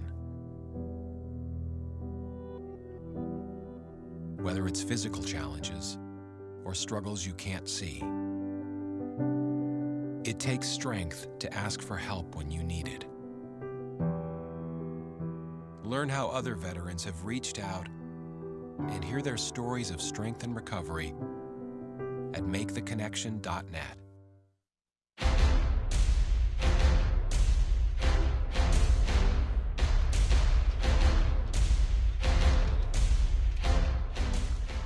We're midway second quarter in a tight one here. We're covering this Delta League deadlock. Host Franklin with the football, trailing 12-6 here midway second.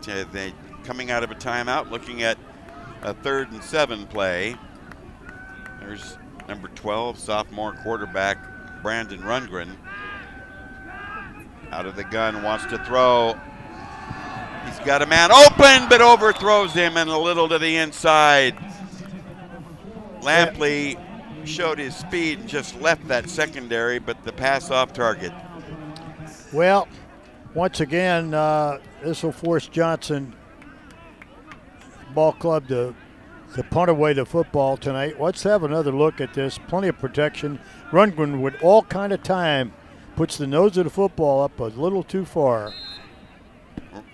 Lampley had the edge on his number 4 counterpart. Well, he Casual pride.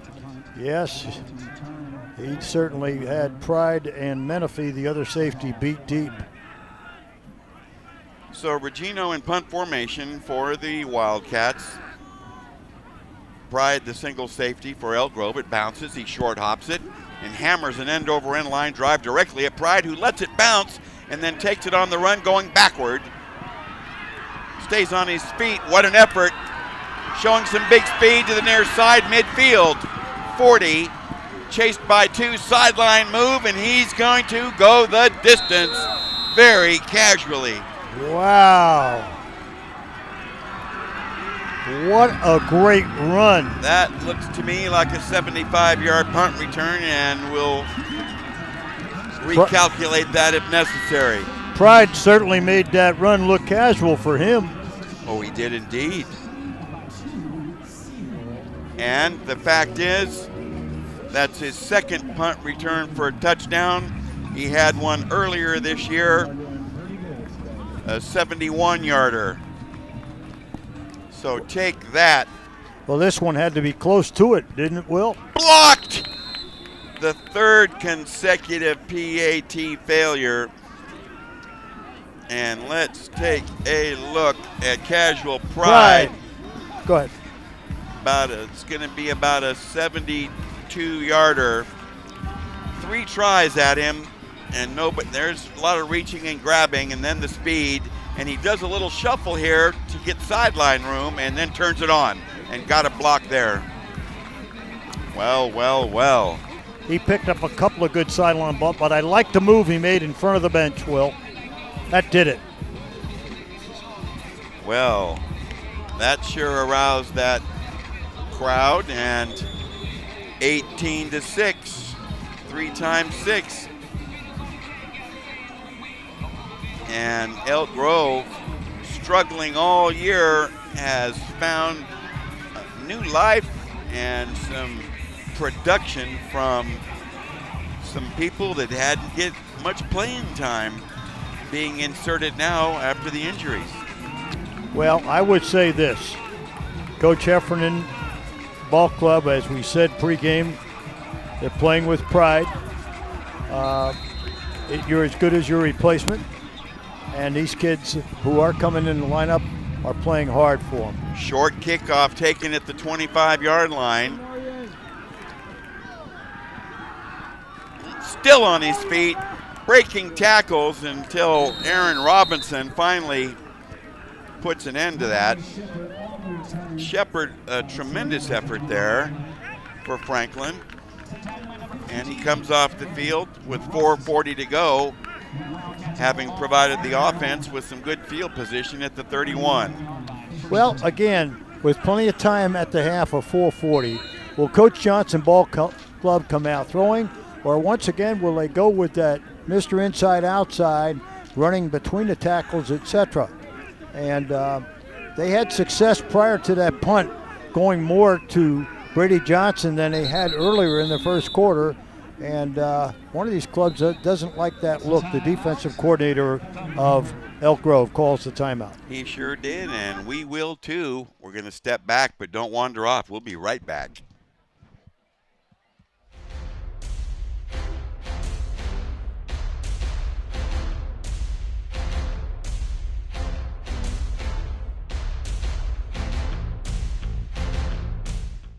My journey skating for the gold taught me a lot, but my journey with breast cancer has been one of my greatest teachers.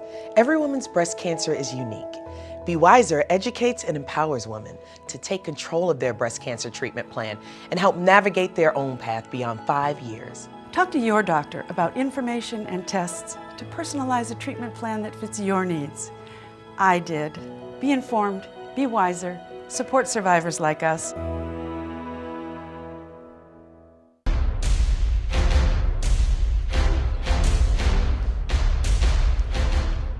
The Franklin Wildcats open shop with the 1st and 10 from their 31, trailing it now 18-6 with rejuvenated Elk Grove offense. Here's Rundgren rolling and firing up along the near sideline.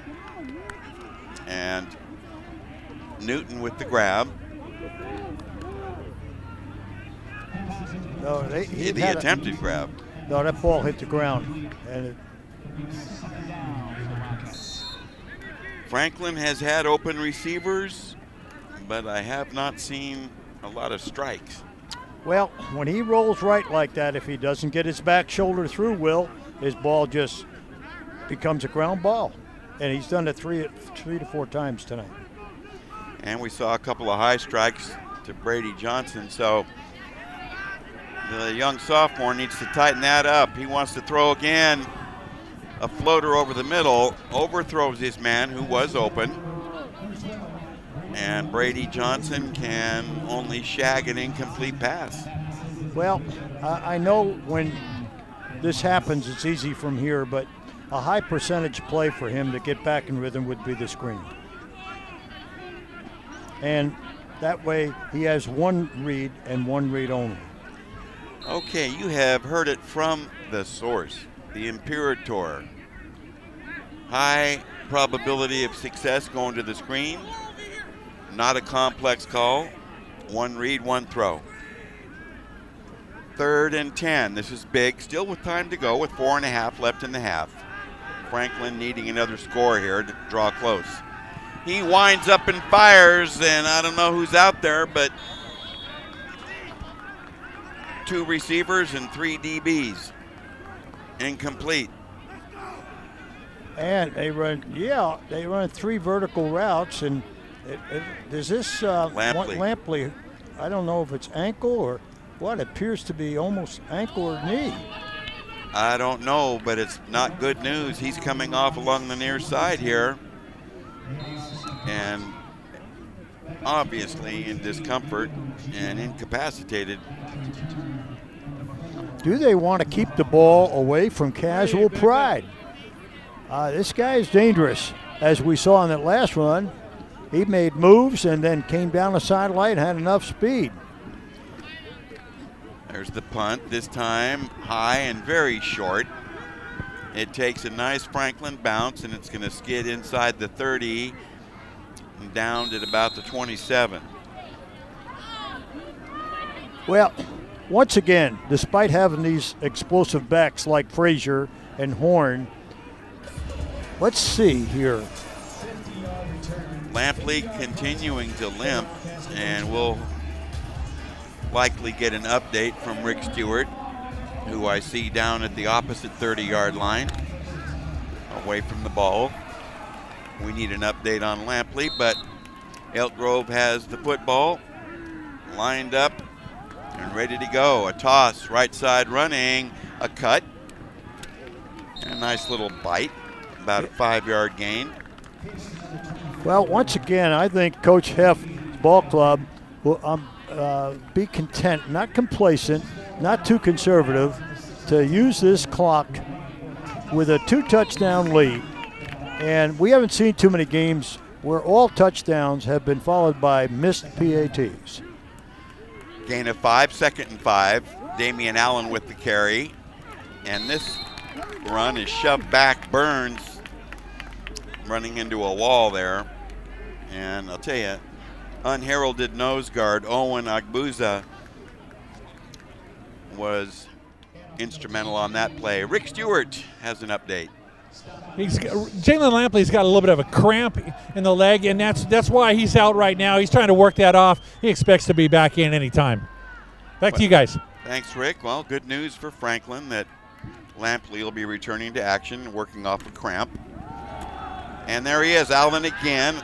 A delay, a draw type. He's near first down yardage, but Damian Allen, seldom used, has had 2 carries here now. Well, you're right. They run that option counter, Will. They have you going to the wide side. That's a great call by their offense. It really does. If we look at that again, it's a tremendous play. Fake wide and come back counter. Well, possible drive buster there, holding against Elk Grove. They were going to spot the ball with a 3rd and 2, but the hold is going to shove it back all the way to the 26-yard line where they started this series. Well, this is that's unfortunate for Elk Grove because that was a great call, and he executed that counter off the option extremely well. And now, not known for their passing, they've got to be very careful not throwing a pick here. They really do. I wonder if they just stay with the ground. 3rd and 11, they want to throw. Big rush on Sullivan, and he unloads in a hurry. It's incomplete. That dump off was basically a desperation emergency move going to Frazier. Well, they had the screen on over there, but the line opened up the gates too early. That'll bring up a 4th and 11 and a likely punt here by the Thundering Herd with 2:53 remaining. Well, that's unfortunate because Elk Grove did not even use 2 minutes of clock time after receiving this and have the opportunity. That penalty was really a drive buster. High snap, decent punt toward the right side of the field, bounding out of bounds near the Franklin 40. So the Wildcats will have terrific field position here with nearly 3 minutes left in the half. Well, they certainly will. They're going to give them a great spot on about the 46-yard line. Wow, that ball went out of bounds fast and quickly. And now Franklin, the Wildcats, with an opportunity with a short field to drive. That, once again, I'm reiterating that point I made there. You've got the penalty was a drive buster, but you used less than 2 minutes of the clock where you could have run out the half with a 2-touchdown lead. Rundgren wants to throw. Green is on. And he just unloads into the knee of one of the Elk Grove pass rushers. We're going to, on that play, credit Ben Buck, 58, with the pressure. 2nd and 10. Well, the way the line was blocking, it almost appeared that they were going to run the screen we thought they should have run, but he couldn't find a receiver there. And young sophomore Brandon Rundgren's looking a little bit different than we saw him 2 weeks ago. Very much so. A play coming in from head coach Mike Johnson. Double wide receivers to the near side. On the inside is Brady Johnson. Rundgren to throw, crossing pattern, incomplete. Another high strike. And he has strung out Brady Johnson and teammates all night. Well, he certainly had. They had Brady cross in the middle at about 15. and then he ran 3 verticals. I haven't seen a shallow route yet, other than when he hits Brady on the shallow crosses or the stop routes. And it appears that the lanes are wide open because they're clearing, and there's nothing short coming out of the backfield, and you've got Ross and Lampley who are dangerous after the catch. Well, they run it this time. Ross has the pill. Nice acceleration. He's dropped a yard shy of the first down, right at the 45 of Elk Grove. Well, there's no question with this kind of clock time remaining, Will. It's 4th and a half yard. Certainly, there's no question he's going for it. It's really nothing. He expects to move the chains and continue this drive. Absolutely. Still 2:10 to go. Clock rolling. Rundgren hands off, and they run for an easy first down. It's Ross with the carry. Well, so they move the chains with a brief stoppage on the clock. First down at the Elk Grove 40.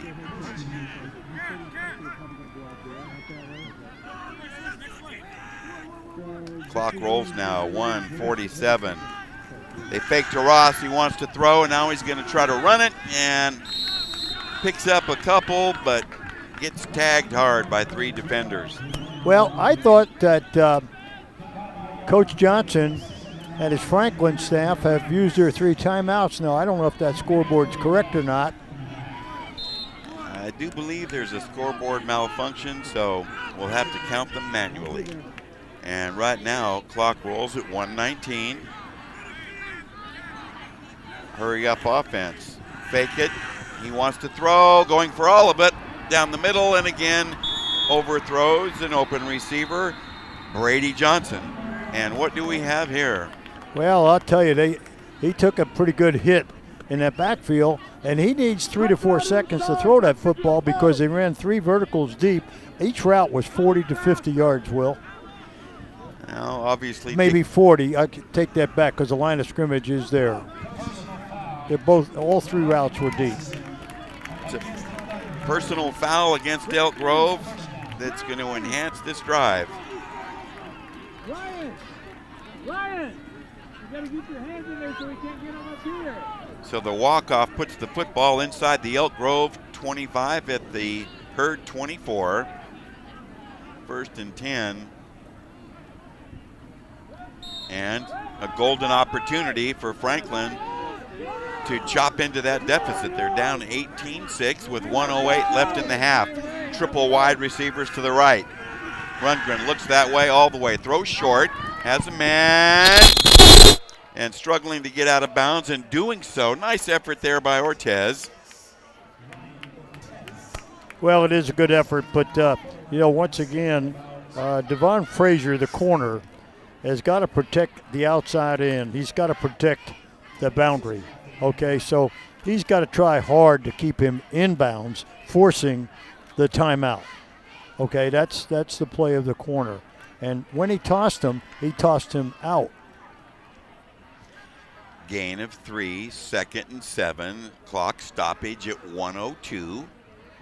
Brady Johnson returns to the field. And we have Chris Gwinnett now coming to the Franklin sideline to speak with Mike Johnson. A clarification.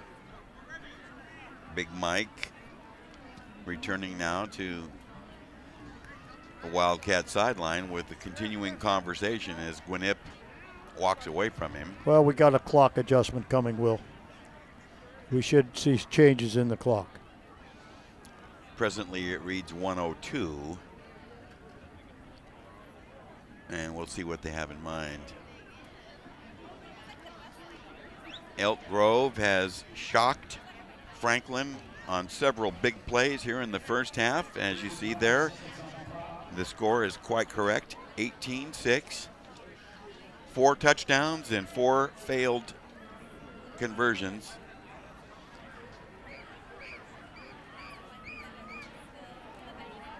And I don't know what they're doing with the clock now, but they're counting down from 5 minutes.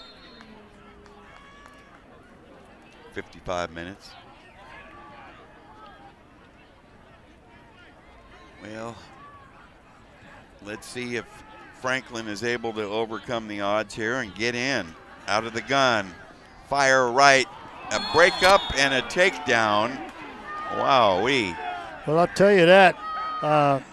That corner did a job. What is that, a late flag? Yep, way late flag.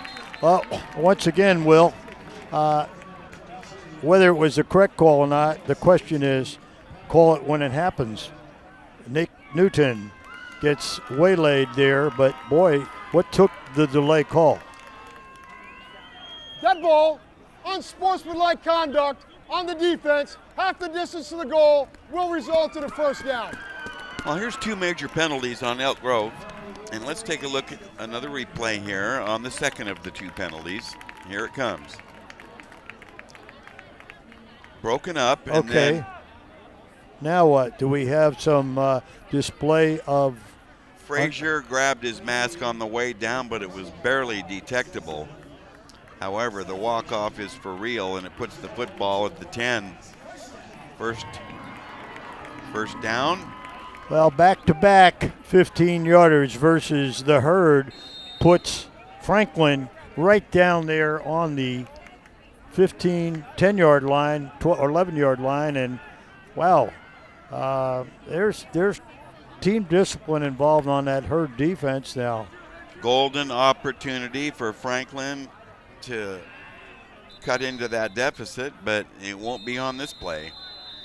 Time out taken by Elk Grove, and we'll step back ourselves, but don't wander off because we're coming right back.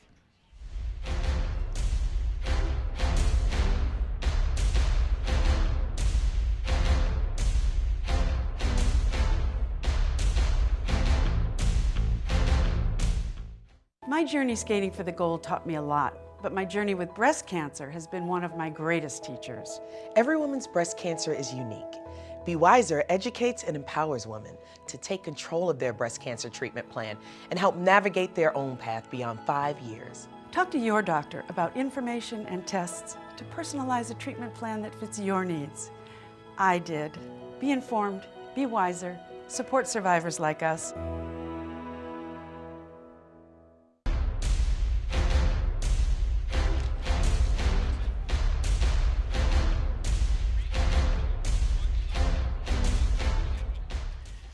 Okay, the timeout has concluded. Scoreboard shows 51 seconds. Franklin set up beautifully in scoring position after two major penalties against Elk Grove. Fire to the right, incomplete.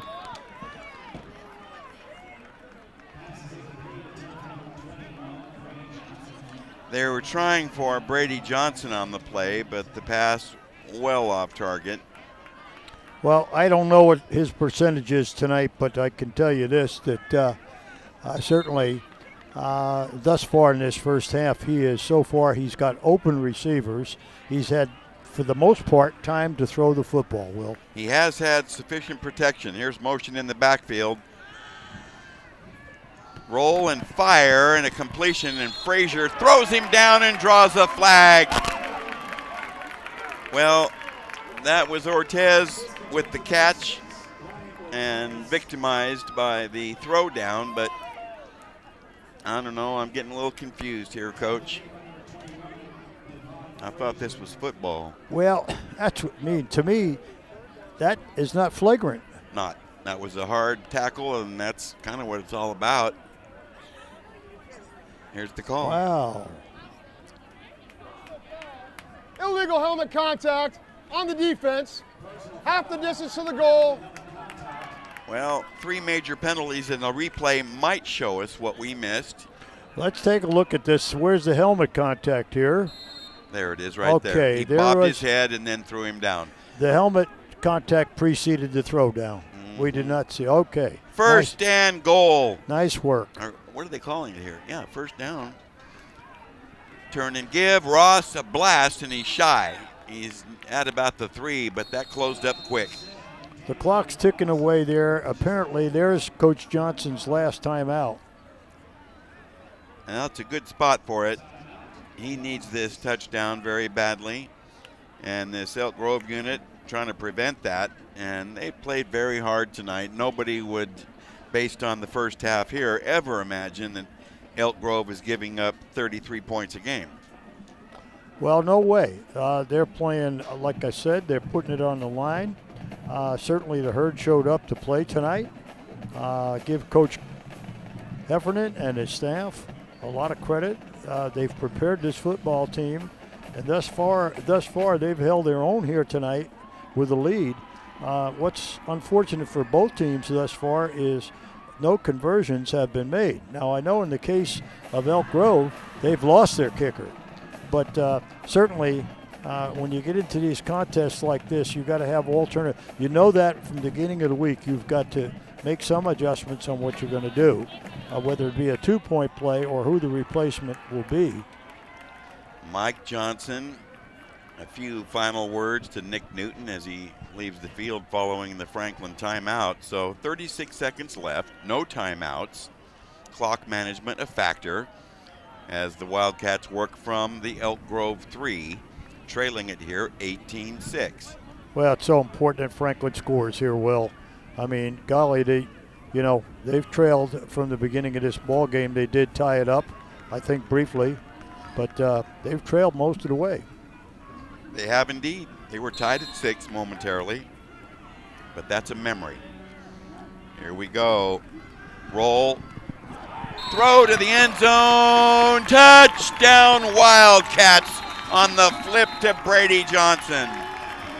On the called timeout, Coach Mike Johnson called the right play on that time. Another look. Rolling right, throwing off his back foot. Brady Johnson with a great out route. And that was right in front of Frazier, who's played very tough on defense tonight, and he was somewhat out of position. Couldn't even check him with any contact. For the PAT, Regino, the holder, spotted, booted, on the way, got it. 31 seconds left. Franklin draws closer on the flip. Mr. Johnson with the 6. We'll be back.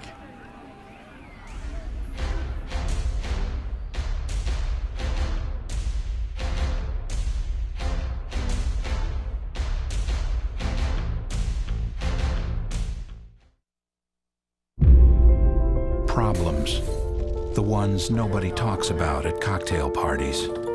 We go looking for them. No matter the obstacles, no matter the odds, we surround a community's most critical problems, and we fight. United Way fights for the health, education, and financial stability of every person in every community. Will you?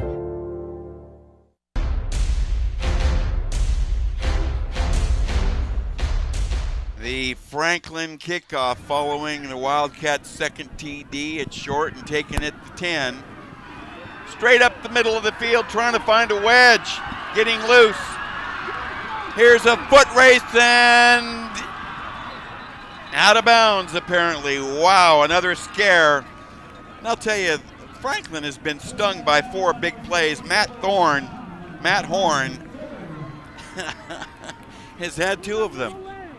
Well, I certainly have. Let's look at this kickoff. Again, you see Horn feeling it on about the 10-yard line. He starts, there's a huge running lane in there. He hits it. Then he bursts to the outside. He's showing good speed. As you see, he's being chased and just knocked him out of bounds, saving a touchdown there down on the about 30-yard line, 25-yard line. Montgomery with the shove out to prevent the score. Sullivan to throw, right corner, overthrown and picked. Beautiful coverage. Brady Johnson with a great interception. Beautiful coverage there. And the pilfer. Brady Johnson with 6 on one end and a pick at the other. Well, I tell you, he's a complete football player. We've known that for some time. He's headed to Team USA in January to play in Dallas against Team Canada. And there's the good hands by a heck of a receiver and DB. Well, he looked like the receiver that he is on that, Will, and that's what good defensive backs do. And they put him in that secondary when they need him, and he comes up with a big play. So with 14 seconds, a kneel down will finish off the first half, and after falling behind by 2 touchdowns, Franklin has responded with a TD, a PAT, which has been rare tonight, 1 out of 5, and a defensive stop courtesy of Brady Johnson. We're going to keep it here, of course, because as usual, Rick Stewart will be visiting with our head coaches, beginning with our host head coach. That would be Franklin mentor Mike Johnson, who has to be feeling at least a wee bit better now. Oh, yeah, much better than he was to start with.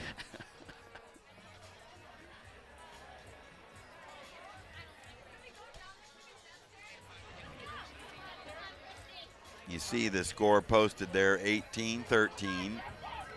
Elk Grove has seen its 12-point cushion trimmed considerably.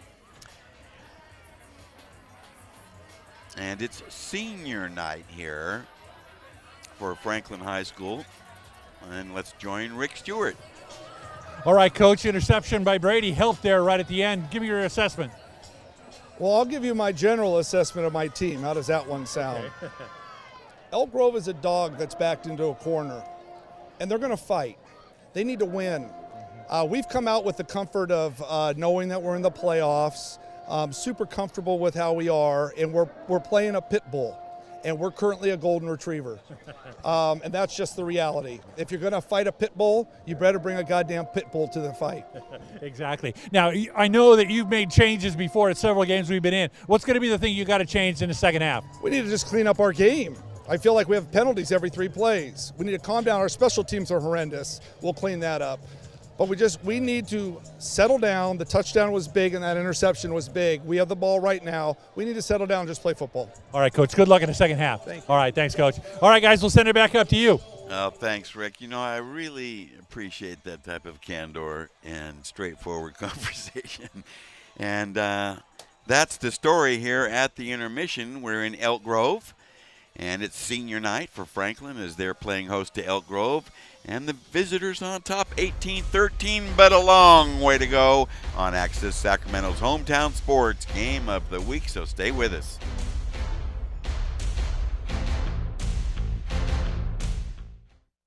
My grandfather served in World War II. Spending time with him were the best memories of my life. I became a physician at VA because of my grandfather, so I can help others like him.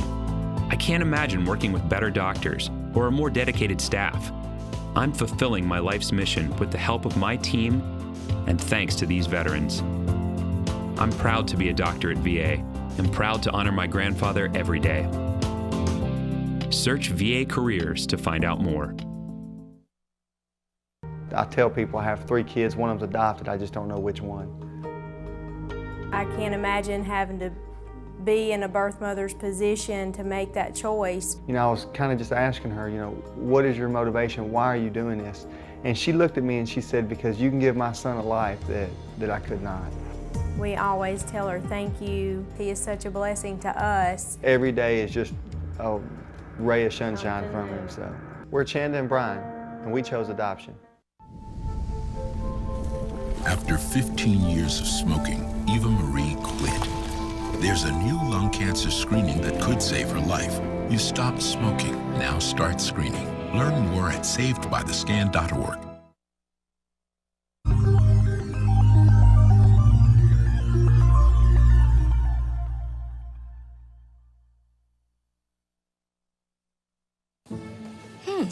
Maybe you can make retirement happen. After all, you made her college years happen. Opening that education savings account when she was little. Spearheading a campus tour. And another, and another, and another, and another. Bam! Deciphering financial aid. She was like, what? And now she's like, you aced planning for college. Now get the tips you need to get on track at aceyourretirement.org.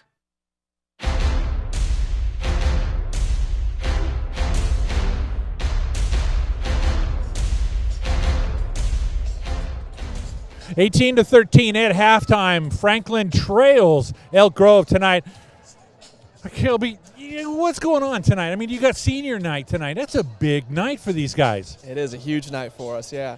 A lot of great energy in the crowd. Elk Grove got to win tonight, right? So they're bringing it, and they're playing really well. We're not quite clicking on offense just yet, but I think the second half you're going to be in store for some good Wildcat football. Well, from what we've seen of Coach Johnson's halftime talks and the change in the team in the second half, I have no doubt that it's going to be different in the second half. Senior night, it's a big night, not only for the players here, but also like the cheer squad and that. And everybody's vested. Absolutely.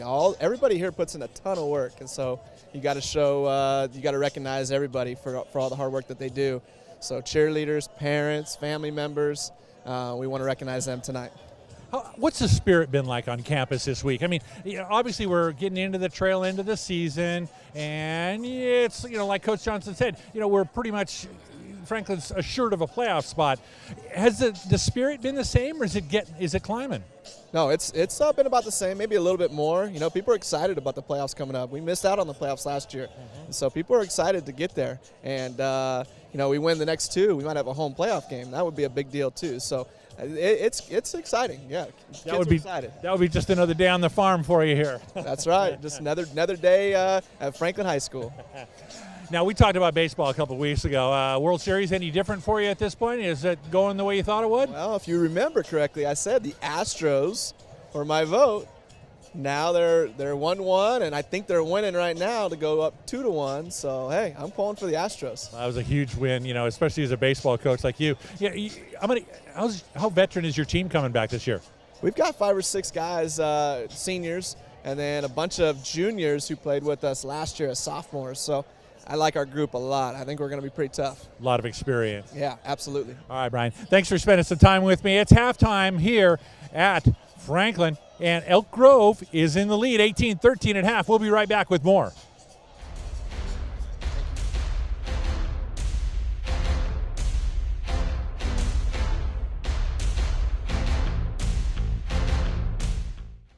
My grandfather served in World War II. Spending time with him were the best memories of my life.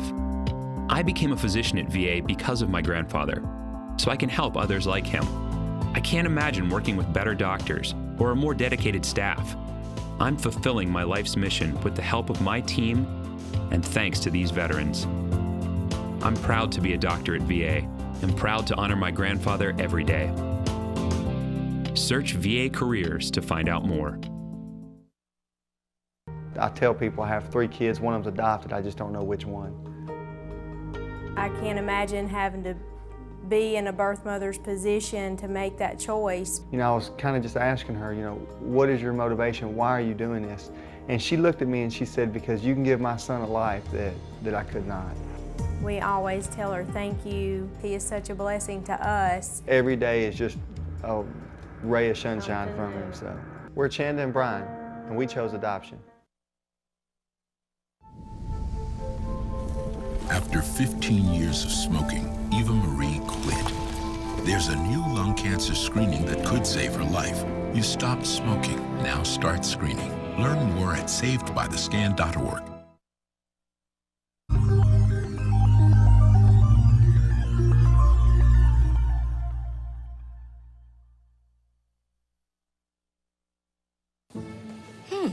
Maybe you can make retirement happen. After all, you made her college years happen. Opening that education savings account when she was little. Spearheading a campus tour. And another, and another, and another, and another. Bam! Deciphering financial aid. She was like, what? And now she's like, you aced planning for college. Now get the tips you need to get on track at aceyourretirement.org.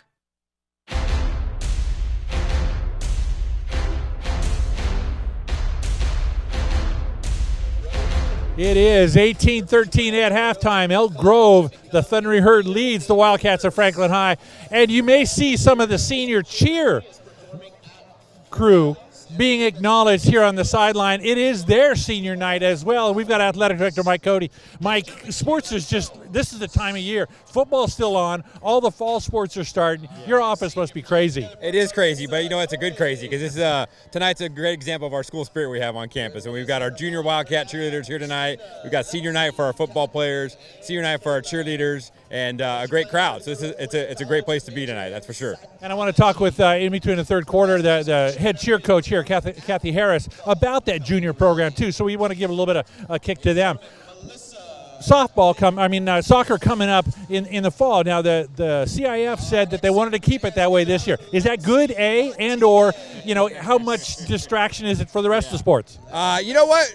We like it. We like it to be a little bit drier than it was last year, of course, but it does give our kids a chance to play multiple sports, and so we're not going to complain about that. We're excited about our girls program and our boys program this year, and right now we're getting a turf field and a track put on our campus as we speak, so we hopefully will have artificial turf for our boys and girls to play on by January, and we'll have a track in the springtime for our track team to run on as well. So we're excited. Will there be a football team there, or a football field there too? Well, it will be a football soccer field. It won't be a stadium just yet, but we're hoping down the road that we'll get lights and bleachers and be able to start doing these kind of events and have you guys come to my campus as opposed to the place where we share. So wow, that'd be awesome to be over there and to be in the Wildcat house. It's not like we're not there now. It's Wildcat Stadium here, but still there's something about home cooking. Definitely something about home cooking, and we're excited about the opportunity and looking forward to having that hopefully happen in the next 2 to 3 years. How about basketball, boys basketball in particular? Yeah, boys basketball, we're really excited about that. Kidman Freddie's back for his 3rd year. He's done a great job with our program,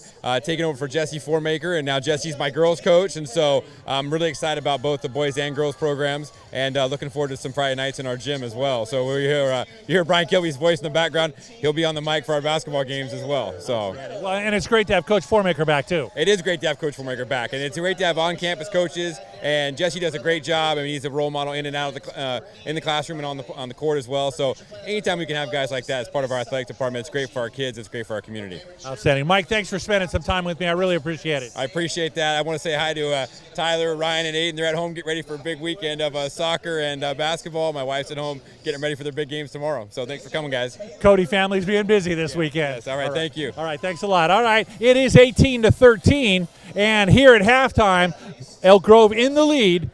We'll be right back.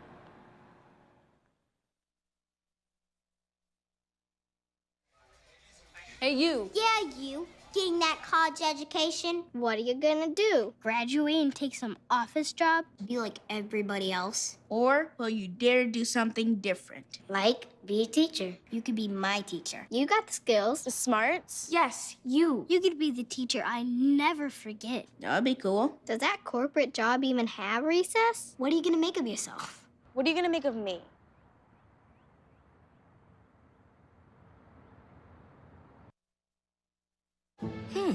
Maybe you can make retirement happen. After all, you made this vacation happen. Double points with every purchase? Cleverly merging promotions. I love it. Cross-referencing travel sites. And booking all your flights with those... Vouchers. I got us bumped. They were like, oh. But now they're like... Aloha. You aced this vacation. Now get the tips you need to get on track at aceyourretirement.org.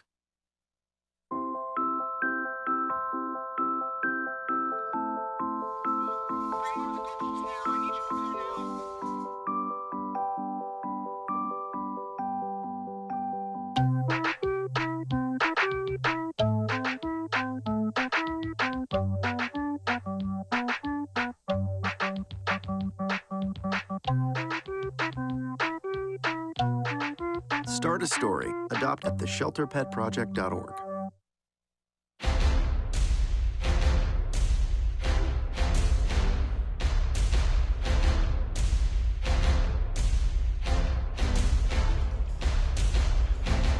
Already 18-13 here at halftime. Elk Grove in the lead. Coach Heffernan, first half impressions. Defense played well. We're just on the field a little bit too long. Got to get the ball back to our offense, see if we can't try to control the clock a little bit better. The big special teams play is the difference right now, and that was a great play by that young man, Casual Pride, and so we just got to keep battling. Are they doing anything in particular on defense that's slowing the offense down? No, we got our backup quarterback who's starting. His first start or second start, but so the timing's off a little bit. So hopefully we can get our timing down, get the ball pulled and pitched, and hopefully we can move the ball a little bit better second half. All right, Coach. Good luck in the second half. Thank you. All right, thanks, John.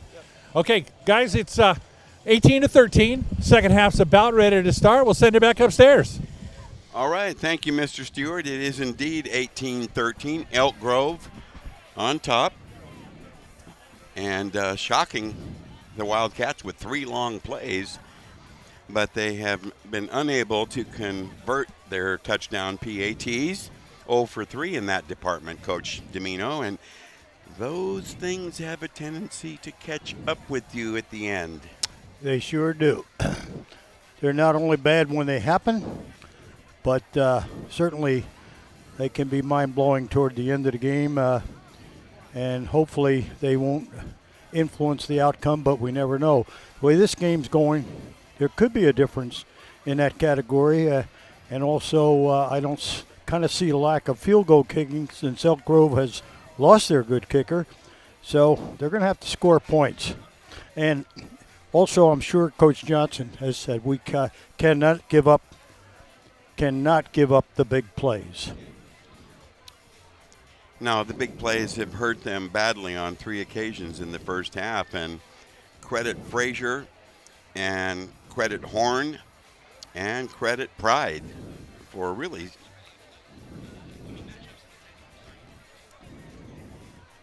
And if we revert back to some of the things we touched on early in the game, specifically the matchups you cited, the intangible factors, those are coming into play. Well, certainly are. Herd Pride showed up, and we said that from the onset.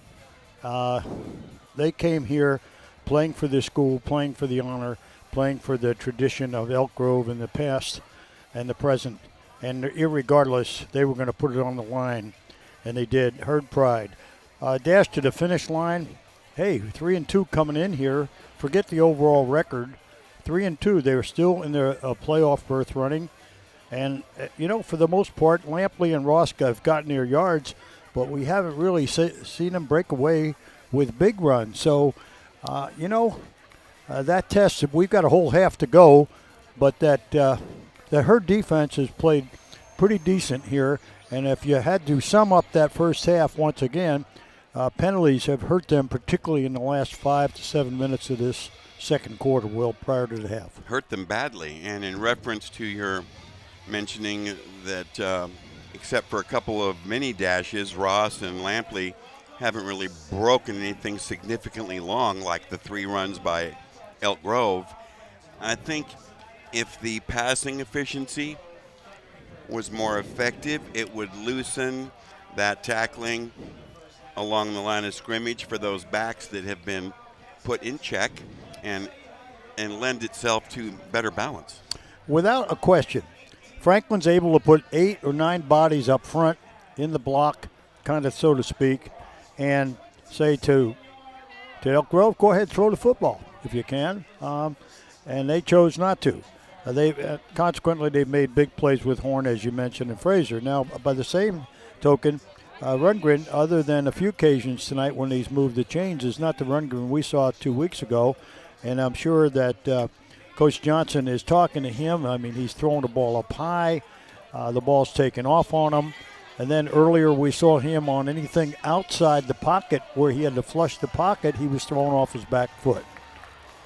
Well, I'm quite certain that the Franklin Brain Trust has addressed those areas with young Rundgren, who has connected for 2 TD passes despite the inefficiency based on percentage. So, well, I'll tell you, I in all due respect, you got to get the ball to your receivers.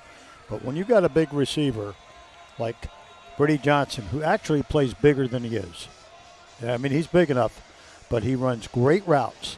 He reads on the run, and he uses his body just like a good rebounder. Well, no, he's exceptional, and don't be surprised if he continues to be targeted. And I wouldn't be surprised if he played more on defense, even stretching him further. Well, certainly on any passing situation, I would have him in without a question. Renteria to kick off for the Herd, and whistles are going to blow this dead. It was a pooch. And I really, I guess there's different philosophies on kickoff. Offside, oh my word. Well, all people are taught to look inside to the ball and adjust your speed downfield. I love these coaching tidbits that seem fundamental, but they add up to execution or blunders. -5. So the Franklin receivers are now cheating up to their 25-yard line, and they're liable to get terrific field position here, and even better if they can get a run back of some kind. Renteria, a line drive knuckleball, one bounce, taken on the run. Up the middle, nice dance step to midfield. Beautifully done. And outstanding field position for the Franklin Wildcats, courtesy of Donovan Jordan. Well, great run back. Short field to drive for the Wildcats as we start the second half. Well, let's see here if we can see part of that dynamic duo of Ross and Lampley do their thing. Lampley, on several occasions, got hurt in that first quarter, so let's see what he's like here at the start of the third quarter. They run the football and get outside for nearly 10. Well, that was, we'll see who that was. Ortez, and once again, we saw an earlier burst by him of 9-10 yards, and you saw him battling along the sideline, and then he got necktied over right in front of the Elk Grove bench there. But once again, a good 9-yard burst by him. 2nd and 1, football at the Elk Grove 43.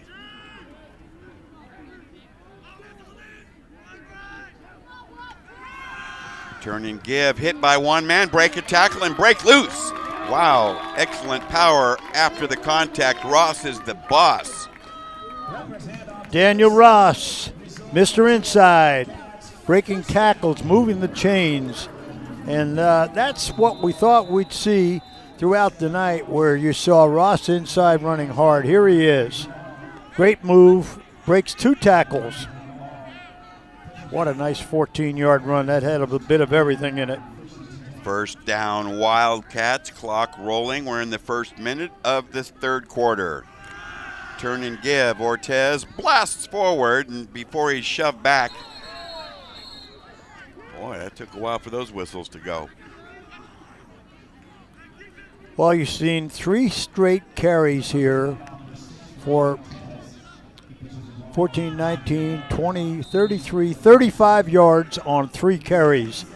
That's sending a message over to Elk Grove saying, here we come. We're going to do what we do right at you. And we'll see how that Herd defense responds. If they want to put more people in the box, I think Rundgren will be happy to go upstairs like he wants to now. A bullet on target. That's a completion to the 10-yard line. That's his best pass of the day, and I knew Newton was going to be in the mix. Nick Newton, 22. Here we go. Short drop, look all the way. That was a tight one.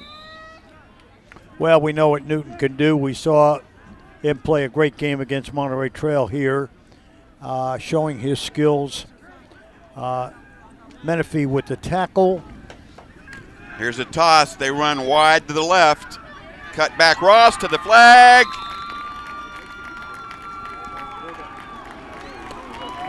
Well, did we Touchdown, Wildcats.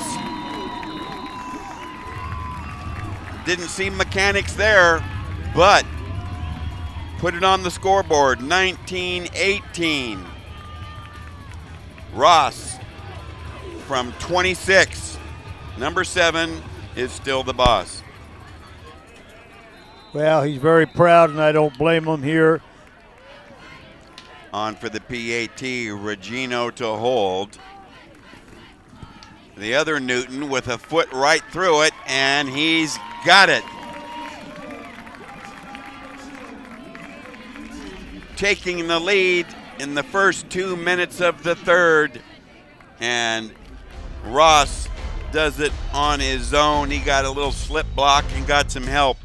We'll be back. Oh, emojis. I thought the conversation just got dumber. Ugh, internet trolls, just ignore them. I like you just the way you are. I believe in you. She's a hugger. Give her a squeeze. How about the hand? Ah, there you go. Thanks, mate. You're killing it, Zane!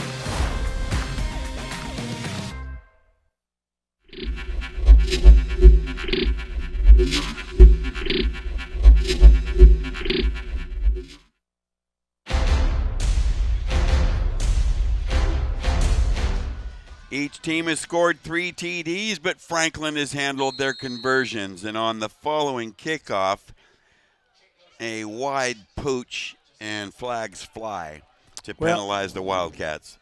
Well, game referee Chris Gwinnett with a strong voice and generally major mechanics. 20-18. Franklin at one point trailing 18-6 has rattled off a burst. Coach Johnson has chose not to kick the ball deep to Pride, Frazier, or Horn, Will. And I don't blame them because they are capable of going to the house. First down from the 35. Turn and give. Blasted in the backfield. I'll tell you, there was nowhere for Burns to go on that play. Well, and that defense is now very sharp after those scores. Let's take a look. They are, and the line blocking was nothing on that. They shed the blocks. But 1st and 10 running your fullback on a dive, and the whole world knows they're going to set up, run that dive on first down. Montgomery and company shutting that down. Toss to Frazier, working right, trying to get outside, and does. He strung it for at least a 5-yard gain when there was defenders there. Nice effort. Well, they got a penalty coming here again, and Elk Grove can't believe it. Well, they've been hit with a rash of them.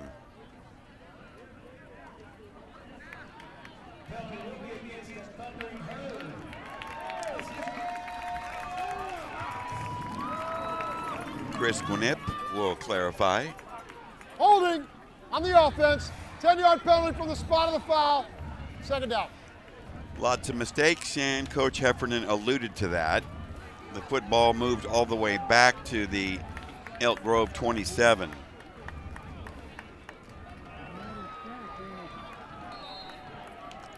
Second and plenty. Sullivan rushed and sacked and fumbles, but I believe he was able to recover. And that was a busted play from the beginning. Well, first of all, it rained on him. If you look at the replay here, he went back to pass. He had no opportunity to set up. Watch. They're all over him. He didn't have a chance. Jose Rodriguez, a big part of that defensive effort, number 32. So now it's 3rd and roughly a mile. They need 26 yards to cash in a first down. Sullivan to throw, has time this time. Over the middle, picked off on the dead run. A big run back, working right on the play to the goal line. Touchdown, Franklin on the pick and run. And that is clarity. We singled him out in the pregame along with his partner Shepard. Demarion Clarity. Watch this. Excellent. No problem. Get to the goal line. Only one chance right there near the goal line, and he gets in.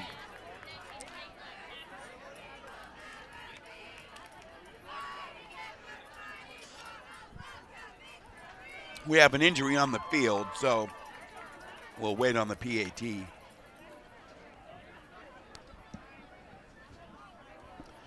It comes at, here's another look. AC Sullivan back to pass, goes to the middle. There's a lot of Wildcats just sitting there, and Clarity picks it off and heading to the end zone. And another turnover.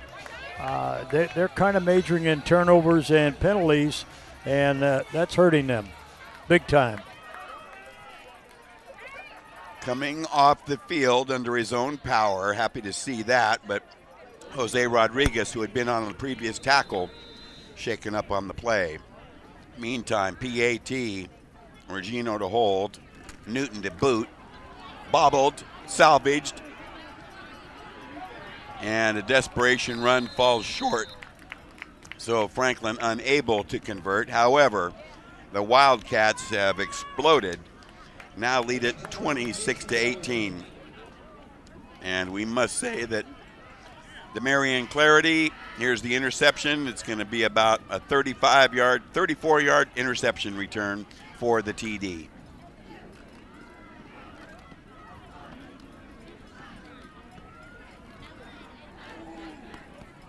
Lots of color and pageantry out here tonight because it's senior night. 29 Franklin High football seniors honored prior to this evening's contest, which on the scoreboard has swung dramatically.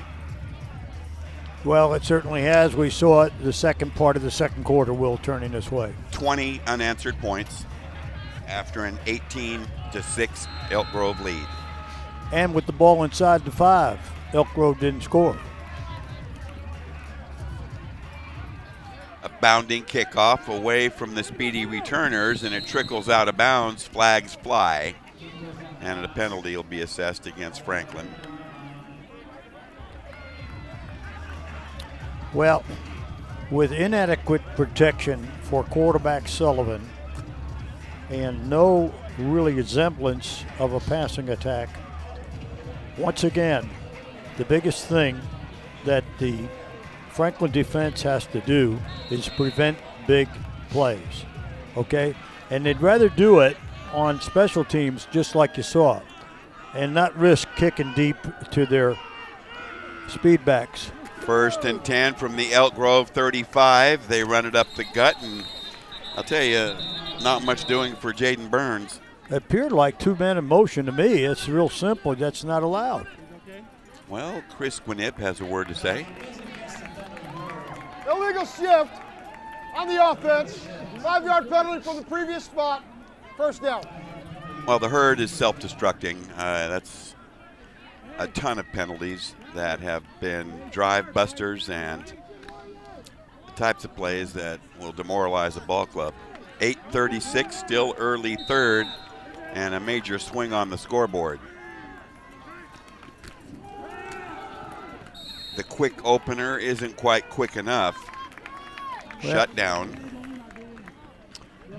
Devin Sullivan going to the sideline, picking up his play every play is going to the sideline. Apparently, you know, again, they don't use hand signals, and this young quarterback, not with a great deal of experience, having to fill in with Jake Jordan out, a huge blow, along with losing Zion Thomas, one of the top backs in the league, and Sullivan is learning his craft on the run here. Well, we see Mateo Castile being helped off the field. That's going to be a big loss to this Franklin defense. Another blast up the middle on 2nd and 11 gets a couple out to the 37. But Castile, number 64, has been a vital contributor on defense. And there you see him up along the bench being attended to. Coming into this game, he had 41 tackles, a sack, and a fumble recovery, and largely underrated in general, but he's terrific. 3rd and 9. Sullivan retreating, now running for his life, chased by 2 defenders and plowed hard near the 35. That closed in a hurry and a violent collision. My. a helmet knocker. Well, watch him flush the pocket. Pass blocking, the run blocking's pretty good with them, but not the pass blocking. My Montgomery got his helmet knocked off there. That was some savvy defensive coverage, and he's one heck of a linebacker. John Montgomery. 4th and 10, punt formation for the Herd. Flag flies, offside again, I suppose. Line drive away from the returners, and it's going to stumble out of bounds inside the Franklin 30. We'll see about the penalty. There he is, Chris Gwinnett. Well, Formation on the offense, 5-yard penalty, replay, 4th down. I have not kept tally of the penalties this evening, Coach, but we're well up into double figures. Without a question. Yeah, without question. And it appears that in the latter part of the second quarter, in the early part of the third quarter, between 80 to 90% or more is on the Herd. Oh, yeah, 90. So they'll replay it after the penalty. 4th and 15 now from the 30. Big rush, but he gets the punt away. Bounding at the 40, and they will let it roll. And they gave up about an extra 10 on that. They sure did. I know Mike Johnson would like to have that call again. Yeah, I'm surprised Ross let that one go, but playing it safe. And they do have the football. We're at 6:41, midway third. And the home team has turned it around. And I imagine it would have been a very interesting locker room at the intermission to hear what Mike Johnson had to say. Well, knowing Mike the way we know him, I'm sure we could don't have to put words in his mouth. Okay, 1st and 10 for Franklin, feeling a lot more comfortable about their position on the scoreboard. Newton out wide to the right. Turn and give. Ross working left, trying to pick his way, and reverses and cuts it back. Big speed up the middle of the field. Knocked down crossing the 45. Now he escaped 4 Elk Grove defenders there. That's like the movie The Great Escape, Will, over on the far side. Right now, the Herd, as we look at this again, watch. He's trapped there. He had nowhere to go. It's a reach and grab show. Nobody wants a piece of him. They're looking, they're and here he goes off to the races. I mean, it's really. I'd like to see that again.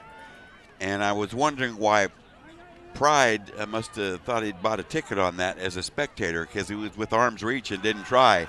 Exactly. Up the gut for 5. If you freeze that last one and take a look at it, he's not the only one. Yeah. Now when he cuts back, yeah, you're going to see Ross come toward us on the cutback, and Pride is right there. I'm just surprised he didn't attempt to tackle.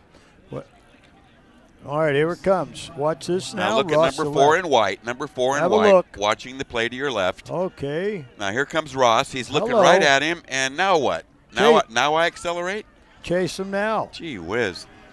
Well, Devon Frazier finally makes a tackle where right now it appears that the Herd is really got to get – they're losing their focus, and the people are standing around, and those who are tackling – are a part of the grab show, the reach and grab show. So the Herd better get with it here, or it's going to be a long second half for them.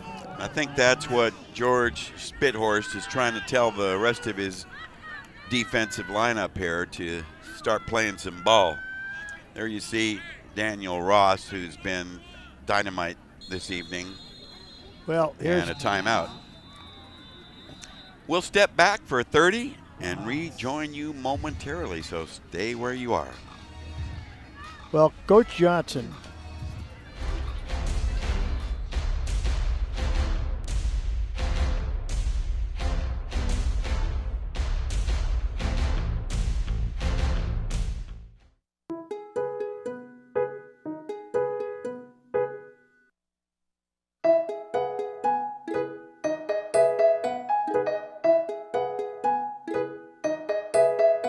Your teenager, naturally pushing the rules to their limits. When they push too far, call the Boys Town National Hotline at 800-448-3000.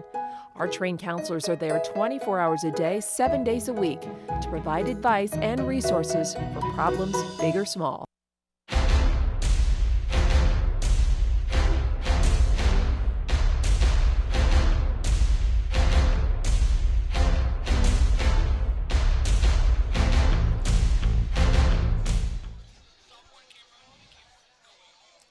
.455 left here in the third quarter. Still a long ways to go on Access Sacramento's hometown sports game of the week in this Delta League matchup, trying to break a deadlock with positive results.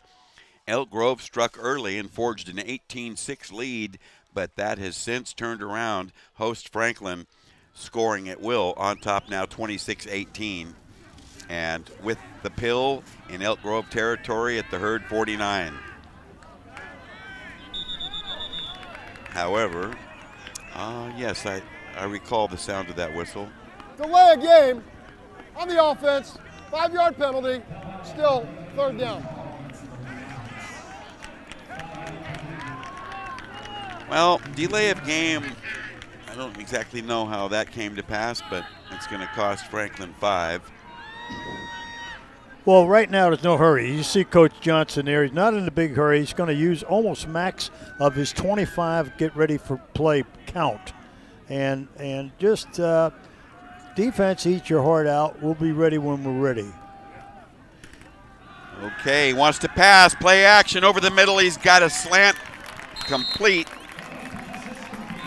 Well, guess who? It's Brady Johnson again. He's always open, and if the pass is anywhere catchable, he's going to grab it. And that was on target, and there's a good look at the young man. Headed for Team USA. Well, I'll tell you, he's just outstanding. He's got the great football IQ, and we wonder why. And he protects the football, runs great routes, and I can see why they named the restaurant after him, BJ's. There you go. Okay, the Imperator strikes again. First down from the Elk Grove 42. Turn and give. Ortez hit immediately and dropped for about a 1-yard loss. Well, it hadn't happened too often tonight because Ross and company, and it appears like that's a great Smith horse. I'll tell you what, he never says die. His motor's running constantly, Will. He's a great defensive player, one of the best in the city. And we are talking about the elder Smith horse. And I tell you, his young brother Jack is pretty good too. But George is one of the top linemen around. Absolutely. Play fake, Rundgren rolls, looks, keeps, and takes it out of bounds near the line of scrimmage. Didn't want to risk anything there. I think we have an update from Mr. Stewart. What you got, Rick? Alrighty, 2 injury updates. First and foremost, Mateo Castillo has some ice on his wrist, his right wrist. He had tweaked that earlier in the game, and he retweaked it a couple plays ago when he came out. He's got ice on it. I'm not really sure. The trainer's not really being really forthcoming, but I understand that. Lampley is out of pads. He's got a sweatshirt on. He threw up over here on the second. He was sick on the sideline, so he's not coming back in the game at all. He's already undressed for the game. Back to you guys. Thanks, Rick. Well, Lampley's presence will be missed, but we know how great he is. Lundgren to throw. Another high throw off the hands. And Brady Johnson elevating for that. Got his mitt on it, but again, too high. Well, once again, in all due respect to Lampley, number 6, Ryan Ortez, is doing the job. He comes in there, runs hard. Ryan Ortiz, watch him. I'll tell you, he's a hard running back. And there you see Lampley. Hopefully this is just for tonight, and he'll be back in action next week. That would be week 10. Nico Regino to do the punting on 4th and 9. Single safety back inside the Elk Grove 10, and a line drive to the corner, bounding out of bounds. Inside the 15, good placement, no return. Well, once again, keep it away from Casual Pride. And the rest of the speedmen, once again, they do have people. Frazier, Horn, Burns will keep you honest inside, but Frazier and Horn have that outstanding speed and Casual Pride. And you look at him and wonder why he also isn't playing a little more offense at that wide receiver spot with that kind of blazing speed. That did occur to me. That kind of speed is hard to come by. So first down, they mark it at the 10. Short yardage run off right tackle, a gain of 5. Well, that's as good as I've seen this half with Ben Balk, the right guard, and Vela getting off the football. Jaden Burns picking up a nice 4.5, 5 yards. What we did have good push by Balk and Vela off the line.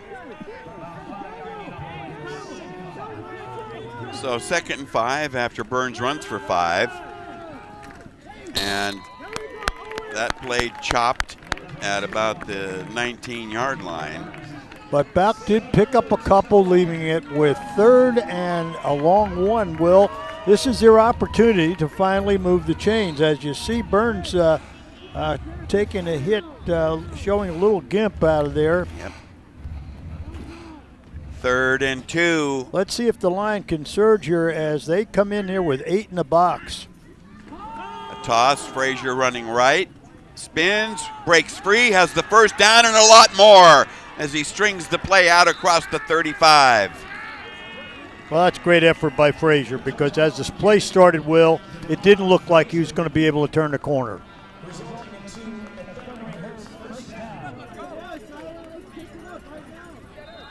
Take another look at that effort. 21 here, sweep right. He slips that tackle and spins away from that one and then gets caught up in heavy traffic, and with the speed, strings it out until Montgomery puts an end to it. Well, there you see that inside play once more. They start out with Burns inside. Boy, he got tagged on that. That was a blast issued by one of the top defenders on that D line. Sean Cocker. Yes, it was, and that was a tough 3. Now, will they get that pitch going? Right now, showing no confidence in the passing game with Young Sullivan, and it appears to me they may be ready to run that counter back against that grain. 2nd and 7 from the 39. Quick opener off the left side. They stay on the ground. Time-consuming plays, and again, Burns gets the call, and he's taking some shots tonight. Well, he has, and with the ball on the 42-yard line, Will, I almost, in the position they're in, despite it only being in the 3rd quarter, Coach Heffernan might treat this like 4-down territory, even though he shouldn't. 3rd and 4 from the 43. Good running room there for Burns, and he cuts it back, has a first down, and gets into Franklin territory at the Wildcat 49. Move the chains. I like the play call. They went outside almost like a veer option off tackle and not the dive option inside. I like that call. Excellent call, moving the chains. Just 35 seconds to go in the quarter. Time getting tight for Elk Grove, but they are on the move. Turn and give. A blast up the middle. Nets about 3 to the Franklin 47. Once again, Burns with a little limp going back to the huddle, but notice 1st and 10. Off they go with that basic fullback dive or veer. They've gained yards on that counter option. And let's see if they finally run it here because they've gained some yards on it. They run outside on the fake. Sullivan keeps it and gets inside the 40 for a nice gain, close to a first down. And we'll turn our attention to Rick Stewart. He has something of vital importance. All right, I'm here with Kathy Harris of the cheer squad, the cheer director. Now, you told me earlier that you had 16 seniors last year, so this is a rebuilding year, but you had 9 more seniors this year. Yes, we do. They're doing an amazing job, too. I don't know if you got to see them today, but I think they're doing an awesome job out there. Really happy with our team. How young is the team going to be next year? Even younger.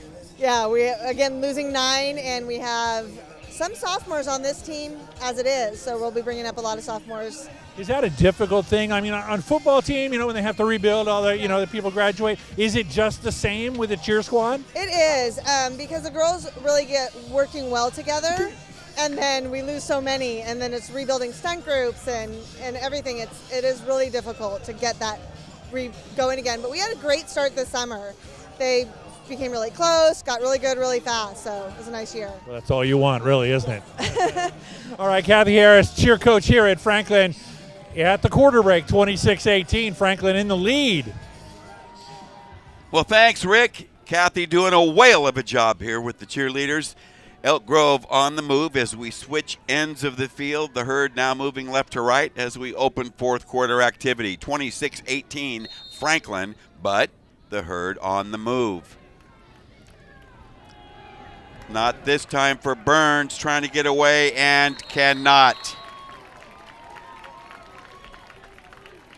Well, we've mentioned his name time and time again. And, I really have to compliment Damian Clarity. He had the interception return for the touchdown. Mike Johnson said that Clarity and Shepard, those two outside safeties, are going to be very important in tonight's game plan. And, boy, have they come through. Well, certainly Clarity with that big pick going the distance. Key touchdown. They lose 4. 2nd and 14 from the Franklin 40. Sullivan wants to throw. Over the middle, he's got a man wide open. Frazier, touchdown. Undefended. He split the safeties, Will. My goodness. By the way, if we see that again, you're going to see a key block in the backfield because it looked like he's going to be sacked. Nice pickup block. Okay, here Watch you go. This. On right the backside. And nobody's covering him. That's a wide open receiver for 6. It looked like Horn, but I would love to see that again. So a 40-yard aerial connection. Sullivan going upstairs to Frazier, who has been a major thorn in the Wildcats side. They go for 2, roll, look, under pressure, broken up in the end zone. A nice leaping defensive play to prevent the score. But one more look at the TD. There's the pickup block. There's Sullivan all by himself, Frazier. Easy for the score. We'll be right back.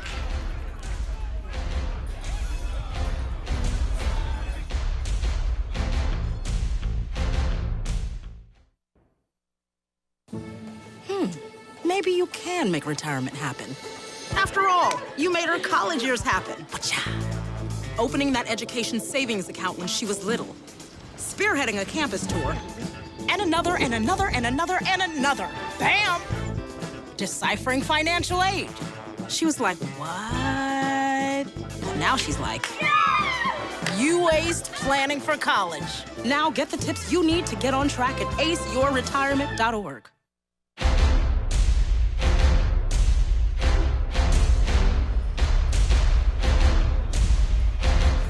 Well, we're happy to have you with us at the Game of the Week. Mike Johnson, the Franklin head coach, has just seen his lead chipped into rather severely. 26-24, Wildcats by 2 after an impressive Elk Grove drive.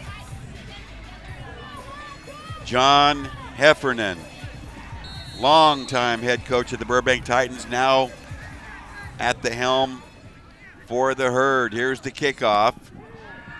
Taking it about the 18-yard line. And a return to about the 35. Nice run back. And again, doing the damage on the return, Donovan Jordan. Good field position upcoming. Well, this is an important drive for the Franklin Wildcats. And Coach Johnson knows it. He knows he's not safe with a 2-point lead. And this is going to be an interesting drive. He should not be in a big hurry. If I were him, once again, go to Ross and Ortiz and, force them to bring a lot of the herd in the box, and then he can hurt them via the pass. They run the football straight up. Short yardage, about a 3-yard gain, and finally whistles are going to stop this play on the carry by Ross. Once again, use the clock wisely. Don't get too conservative, and Coach Johnson has been at this a long time, and quite frankly, he's great at adjustment and using his personnel. One of the best, without a doubt. So let's see what they do here on 2nd and 6. He got a good mark on that. Quick throw, intercepted on the run. And Elk Grove has the football, and oh my goodness, things have turned around dramatically on the pick by Brandon Grant. Brandon Grant with a number 52 with a key interception. Not a smart throw by Rundgren, and they had, that time they had 2-on-1 with young Brady Johnson. They had the linebacker broke beautifully in front of him on that play. Rundgren waited too long to throw the football, never saw the linebacker. Telegraphed it. Yes. And maybe going to Brady once too often. Timeout taken. It comes at the 10:18 mark very early in this fourth quarter. And the flimsy 2-point lead now in even greater jeopardy after the interception. Mike Johnson walking that Franklin sideline. At stake for both these teams, eyeing the postseason. They would love to get a playoff berth. It looks like Franklin should be in with their record, but no guarantee. Well, they get enough entries, so he has 6 wins. But certainly at 3-2, he's got to win this game to go 4-2 in the league. We got a split screen of our opposing head coaches. John Heffernan left, Mike Johnson right. This game is anybody's game, up for grabs at 26-24. Elk Grove down 2, but on the move. Once again, a traditional 3-4 yard. It looks like that was what they look for in first down, Will. Setting you up for, once again, the option. Really, Burns takes a beating. He's not that big of a guy, and he runs hard. At 5'9", 175, we can recall some of the fullbacks he's had in the past who are hunks going inside. 2nd and 7 from the Franklin 37. Short yardage, not much to the 35. Gain of 2, Burns chopped. 3rd and 5. Well, really, Damian Allen was the pitchback at that time who never saw the ball. And believe me, whether, it's 3rd down and a good 5, and they haven't pitched the ball to Damian yet. Well, let's see. We got motion with Damian, but they run it inside. Big hole, and Burns near the first down marker. Let's see how close this is. Well, he's the size of a football, short, Will, but they got to go for it. Clock rolling, still early 4th at 9:05. However, no telling when the opportunity may come next. And do you suppose Coach Heffernan is thinking back on those botched PATs? Big time. Well, the quarterback has nobody on the nose. He could take it himself. Frazier shifts out of the slot. There we see Allen. Backfield is full. He kept it. He kept it. A fumble picked up on the run by Allen, wow. And he carries to the 16-yard line. Wow. Can we see that again?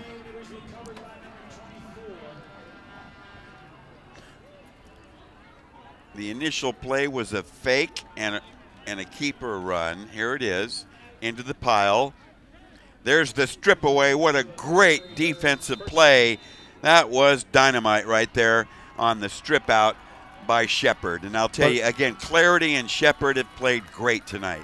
Allen very alert to pick up the ball low. Very alert.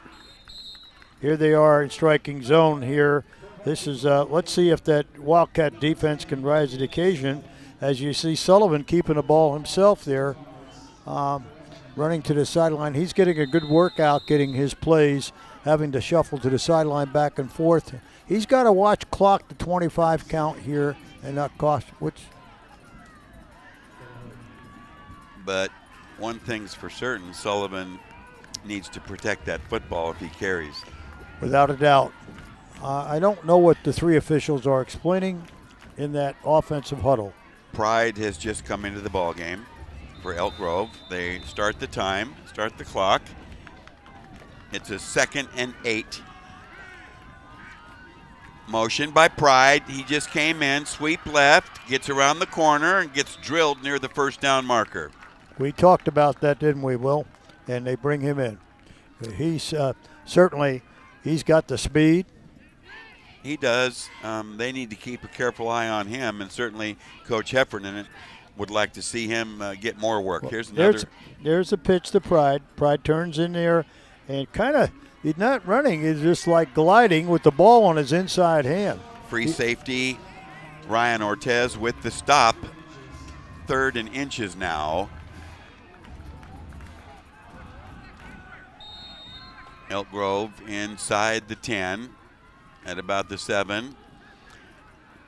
Wow, almost a touchdown. Almost a TD. They get the inches and plenty to spare. Bodies everywhere. And a couple of players slow to get up. There's some hitting going on down there. There really is. And once again, you see, watch the replay in there. They hit in there real strong, picking up about 3 down about on a 6-inch line. No, they put it down on the 1 Will, and you saw a good burst by Burns in there with 2nd and goal. So here we go. They try to blast forward, and I think it got jammed up. Well, he certainly did. What happened is they looked like they submarined the center. There was nowhere to go. And let's see where they placed the ball. I don't know, but we're going to call his number again. Jershawn Cocker, number 60. Once again, let's take a look at where they placed it. The ball was on no gain. To me, once again, you line up with your full backfield and good surge, and why not Ross? He knows what to do. Burns at the goal line. Touchdown, Thundering Herd. Jaden Burns, but we got whistles sounding. Evidently the TD will stand, and Elk Grove in a little seesaw now, back on top 30-26. Another look. Watch Burns on the outside. Goes in. Tackle in there by 44 once again, a little late. Montgomery, outstanding linebacker at 73 tackles. Elk Grove lined up to go for 2. They're on top by 4 here at 30-26. A tremendous dogfight here. Roll, throw, on the run, dropped by Frazier, but he was well covered by 3 defenders. Am I wrong? Have they made a PAT tonight? No, I think they've gone 0 for 5. That's why they've got 30. They could be out. Okay, we love angles and replays. There's the Burns tough yardage with Montgomery, the tackle, falling into the end zone. Burns giving them 30 for the night. They have a 4-point lead and could very easily have a 7 or 8-point lead. Very easily. If they're 0 for 5, one would figure that they could be good on 3. So. Well, with the even, yeah. Wow. So Elk Grove coming from behind to forge another lead. At one point here at the half, they were down 26-18. 2 more TDs have put them over the top. Well, we thought that this was going to be a good football game, irregardless of what some people thought, that Elk Grove was out of the running and not showing much in the last couple of weeks. They're showing all kind of fight here tonight. Well, Coach Johnson said it very well at the half. They didn't come to play, but Elk Grove came to play. Bobbled, picked up, troubled. Right sideline, a burst. and out with some daylight across the 25. We saw a lot of spectating on that far sideline. If you want to see it again, you talked about it before, Will. The ball was fumbled around, and I didn't see any white shirts going hard for the ball carrier. They relaxed, and Donovan Jordan took advantage of that. So, above average field position for Franklin. They're down 4 as we're nearing midway fourth, 6:51 to go. And they'll line up from their 28-yard line. And we'll see what they're made of. There's no need to throw. Once again, a long run game and just keeping possession of the football here. Nowhere for Ortez to go. And he punches out for 1, make it 2nd and 9.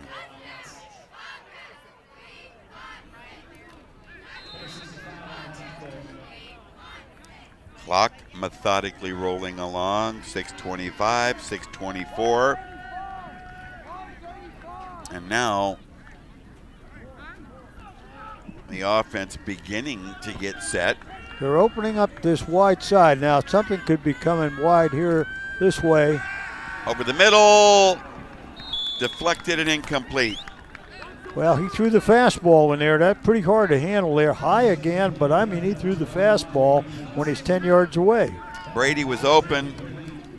I saw his arms fully extended again.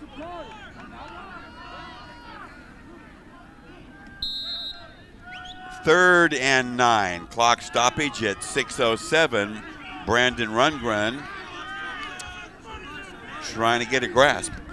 Well, I tell you, it's been a long night for him. Well, let's see how the young man handles this on 3rd and 9. Out of the gun. Comes to the near side, sets up and fires. Blocked at the line of scrimmage and intercepted. Blocked at the line of scrimmage and intercepted by Brandon Grant.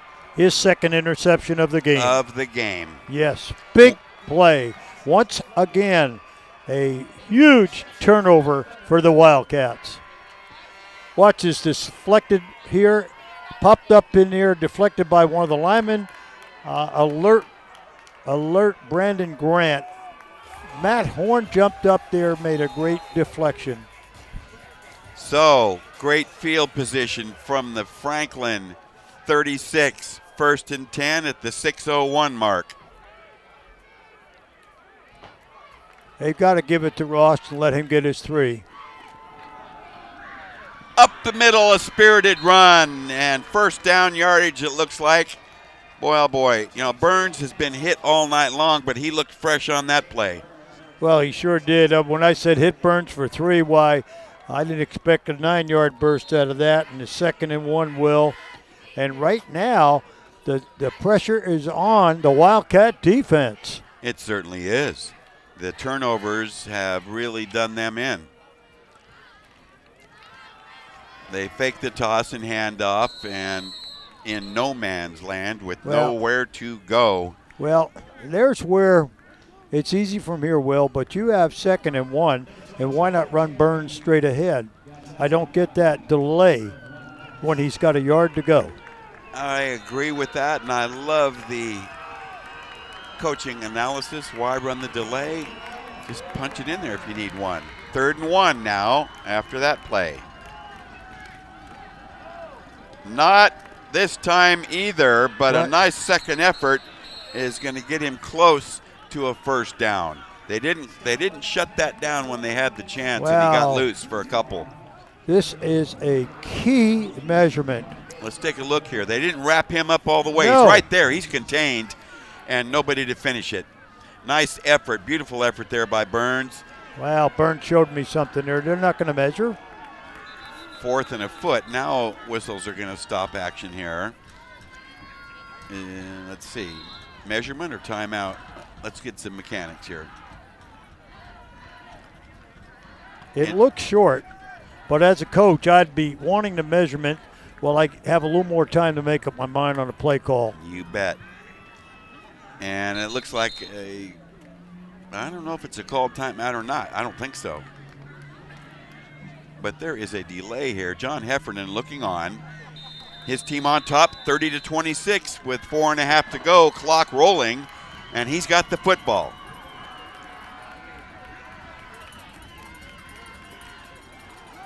Turn and give.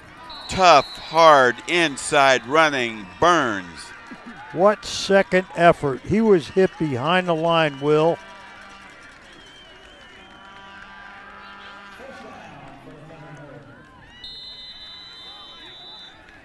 Another look at that.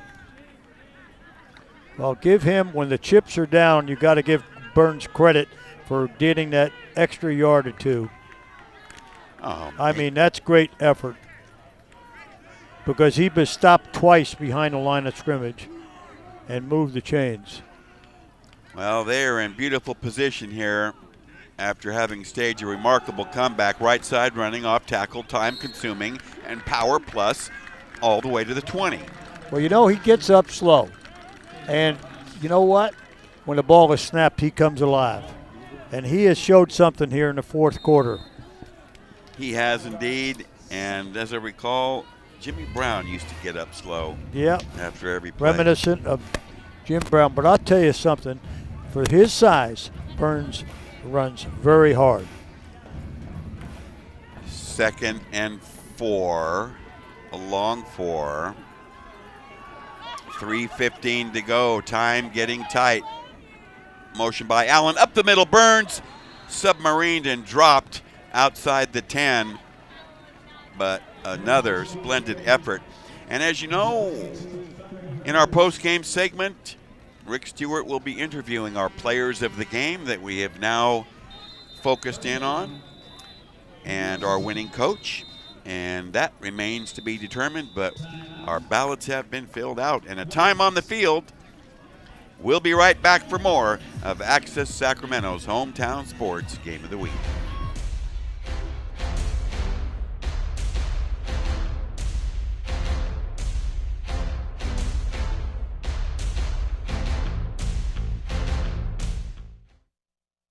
Gaining weight was easy.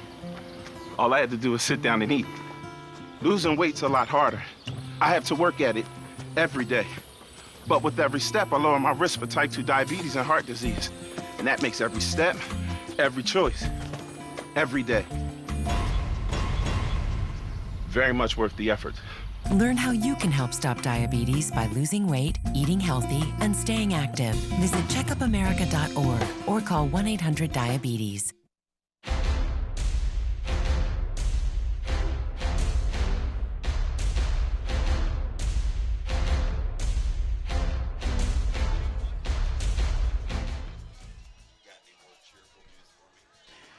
So Elk Grove back onto the field at the 3:03 mark. They're in control. They're up 4, 30-26, and this is where head coach Mike Johnson needs tremendous play from his defense to flip this.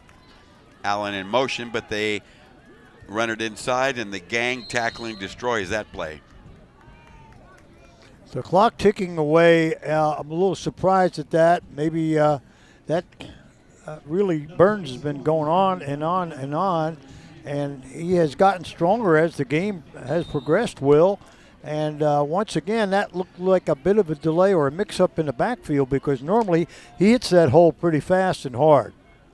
Well, it's clear to me that Coach Heffernan has an outstanding nucleus to work with here. And they have shown some stuff tonight. What a mixed-up play, and a penalty marker flies. A big loss and a possible fumble recovery. It is. The Wildcats have the football. You see Montgomery, 44 there, one of their top defensive leaders, and a key turnover, but we'll wait and see about the penalty. On the offense, that penalty will be declined, will result in a first down. I think there's the answer to that right now. Well, watch the mix-up. They're going to run the counter. You have two men in motion, and what a slip-up for 21. Frazier Devon and Burns. Frazier and Burns right there bumping into each other. But Devon Frazier became the second man in motion, which is illegal, and they called it, but they all watched after they knew they made a mistake. Well, they took quite a while to find the line of scrimmage here. And the ball right now parked at the Franklin 20. I don't know how they got that. The fumble recovery was out here by the 35, if I recall correctly, but Franklin's got the pill with 2:21 to go. They're down 4 and need a score, a TD. Wow, that's a phenomenal break because that's a breakdown in the offense. It is, but we spoke about Franklin needing a key defensive play there, didn't Very we? definitely. And Coach Rubialis, the D coordinator, got in there and things happened. Rundgren incomplete. I don't know who that was going to, but it was off target.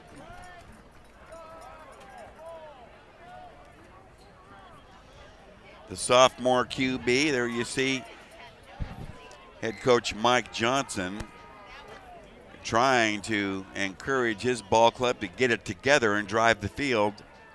They're down 4 here, time running out at 2:18. Well, I would almost be doubling Brady. Let's see what they do out there. Yes, they are doubling inside. Play fake, gun it to the right side. That's a hookup and a first down on a pinpoint strike. That's the way it's done. And, of course, go to the favorite target, Brady Johnson. Well, when the chips are down, let's look at it. There you see, reset. Brady again protecting the ball. Show him your numbers. Outstanding receiver. Horn was all over him, but could not prevent the catch. Rundgren winding up, keeps it, runs it, and strings it out to the sideline for nearly a first down run. It is a first down. My. Clock stopping at 1:59. Things are primed here with down and distance and time on clock for a fabled comeback. Well, they got that opportunity now. Let's see if the Wildcats can capitalize on it. A key breakdown, a fumble recovery, a total breakdown there where it looked like that Elk Grove had a chance to put it away. It did. 2nd and 2.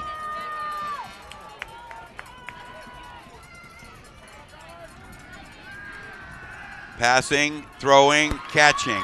Ortez with a first down grab outside the 45. Well, if they're going to leave him alone in the slot, and Coach Johnson yelled it out, he told Rundgren straight out, they're 8 to 10 off him. Just hit him with the stop, and he's got a minimum of 5. He picked up 10. If they're going to play loose coverage on these wides and give him carte blanche releases, here it is again. They're letting time get away, just 1:40 to go. Time-consuming decision-making. Double wide to the right, double wide left. Rundgren has time, rolls, keeps, gets hit, and gets out of bounds after about a 5-yard run. Well, I have to give him credit on those scrambles. He's got a lot of nerve, and he's made something out of nothing a couple times. Well, he has on the last 2. And you see Coach Johnson now hopefully getting his gun. Watch Rundgren flush the pocket. It's around the corner, and there's a missed tackle by 55, who could have had him back at the line of scrimmage. I'm really shocked that George Spithorst missed that tackle. Wow, that was huge because it does 2 things. If he picked up 6 yards and he got out of bounds. 2nd and 5 from the Elk Grove 47.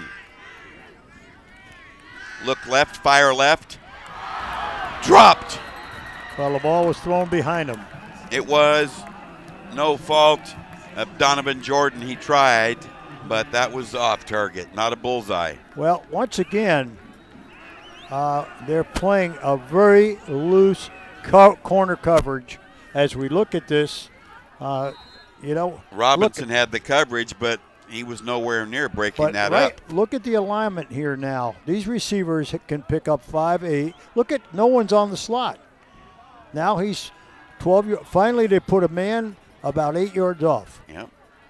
Okay, getting down to cases, 3rd and 5. Scramble, trouble, sack. Well, that was huge, and it was their defensive tackle, John Blah. But a fallen Herdsman slow in getting up. Jacob Hudson is down, the defensive end. And once again, Rundgren is nowhere to go. He's got to go out of bounds with the ball. He cannot hold the ball.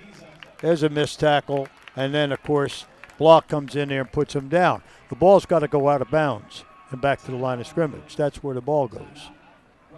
So a timeout taken. It comes at 1:15. It's going to bring up a 4th and 14 with the football parked at the Franklin 42. Here's the play again. And he gets bumped by his own man right there, going by him. So Elk Grove has had their calamity. It was a fumble. Right now, Franklin struggling to maintain their drive. They reached midfield and beyond, and now the sack has thrown them back. Well, they need a 16-yard pass play. And I tell you that you know who they want to go to. Okay? So the Herd defense has got to be smart. Will they sacrifice a rush for double coverage? And you see them in a 4-man front, dropping 8. 4-man front. Maybe we'll see a gadget play. It's wide open in the middle, in the left seam.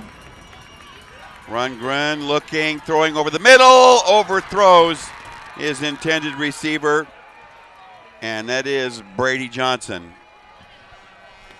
He was open, and the ball goes over. Elk Grove is celebrating in unison with 1:11 to go.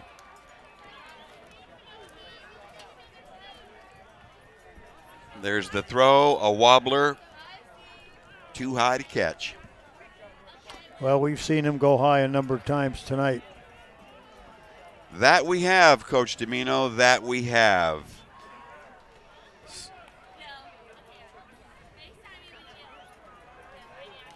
So we're going to get a succession of kneel downs here to chew up a couple of clock allowances. There's the first as the clock rolls on. And this could be considered one that got away from both of them. And Elk Grove had the last little push to salvage. Both teams were sitting on leads, significant leads. And there's another kneel down as the clock will roll on with 40 seconds. And a jubilant Elk Grove Thundering Herd contingent across the way.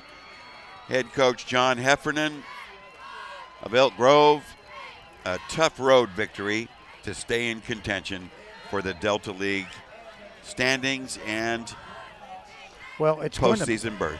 It's going to move the Herd into third place and slide Franklin back into somewhere between 4 and 5. And that loss is key. And Monterey Trail will slip back. It appears that they're on the short end against Jesuit. And here is the final celebration. The teams meeting at midfield to show some sportsmanship. Only one of those two teams is thrilled at the present time, and understandably on both sides. Why Elk Grove is elated. Franklin bitterly disappointed on senior night, having a poor start, coming from behind, and then letting it slip through their fingers down the stretch. Well, unofficially, it'll put Jesuit, which defeated Monterey Trail tonight, in number 1 spot. Sheldon in the number 2 spot. And then the number 3 spot, Elk Grove. Okay? Then you have a tie going on in 4th between Monterey Trail and Franklin and the rest of the field. As we said, the daunting Delta League, dangerous on any Friday night. Can't play anybody short, take anything for granted. And tonight, a team coming in 4-4 played best last.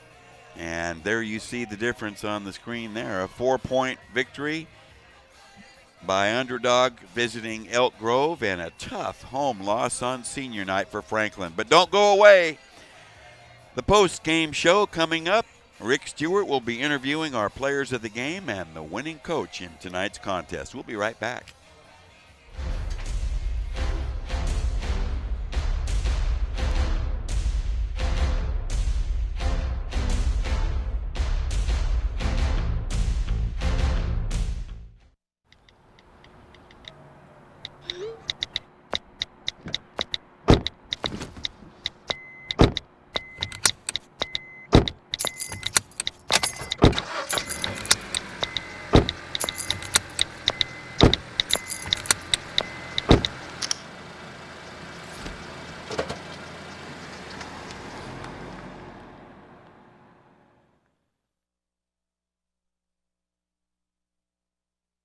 Hey, you. Yeah, you. Getting that college education, what are you gonna do? Graduate and take some office job? Be like everybody else? Or will you dare do something different? Like, be a teacher. You could be my teacher. You got the skills. The smarts? Yes, you. You could be the teacher I never forget. That'd be cool. Does that corporate job even have recess? What are you gonna make of yourself? What are you gonna make of me?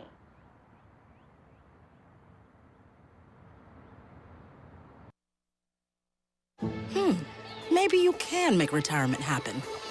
After all, you made this vacation happen. Double points with every purchase? Cleverly merging promotions. Love it. Cross-referencing travel sites. And booking all your flights with those... Vouchers. I got us bumped. They were like, oh. But now they're like... Aloha. You aced this vacation. Now get the tips you need to get on track at aceyourretirement.org.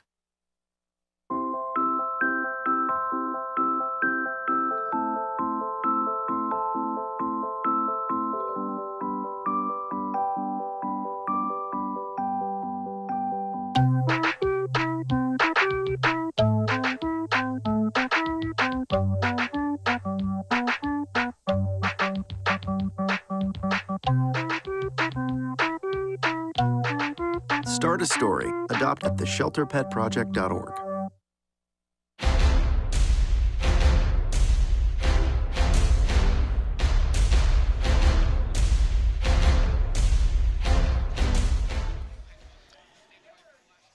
The verdict is in, and the decision is final this evening in Elk Grove, where tonight at Cosumnes Oaks High School in a Delta League battle with playoff ramifications, visiting Elk Grove, struggling through a crazy season filled with injury and disappointment, comes up big late on the road to defeat host Franklin on senior night for the Wildcats by a final count of 30-26 in a bizarre, sometimes crazy seesaw battle that featured lots of everything.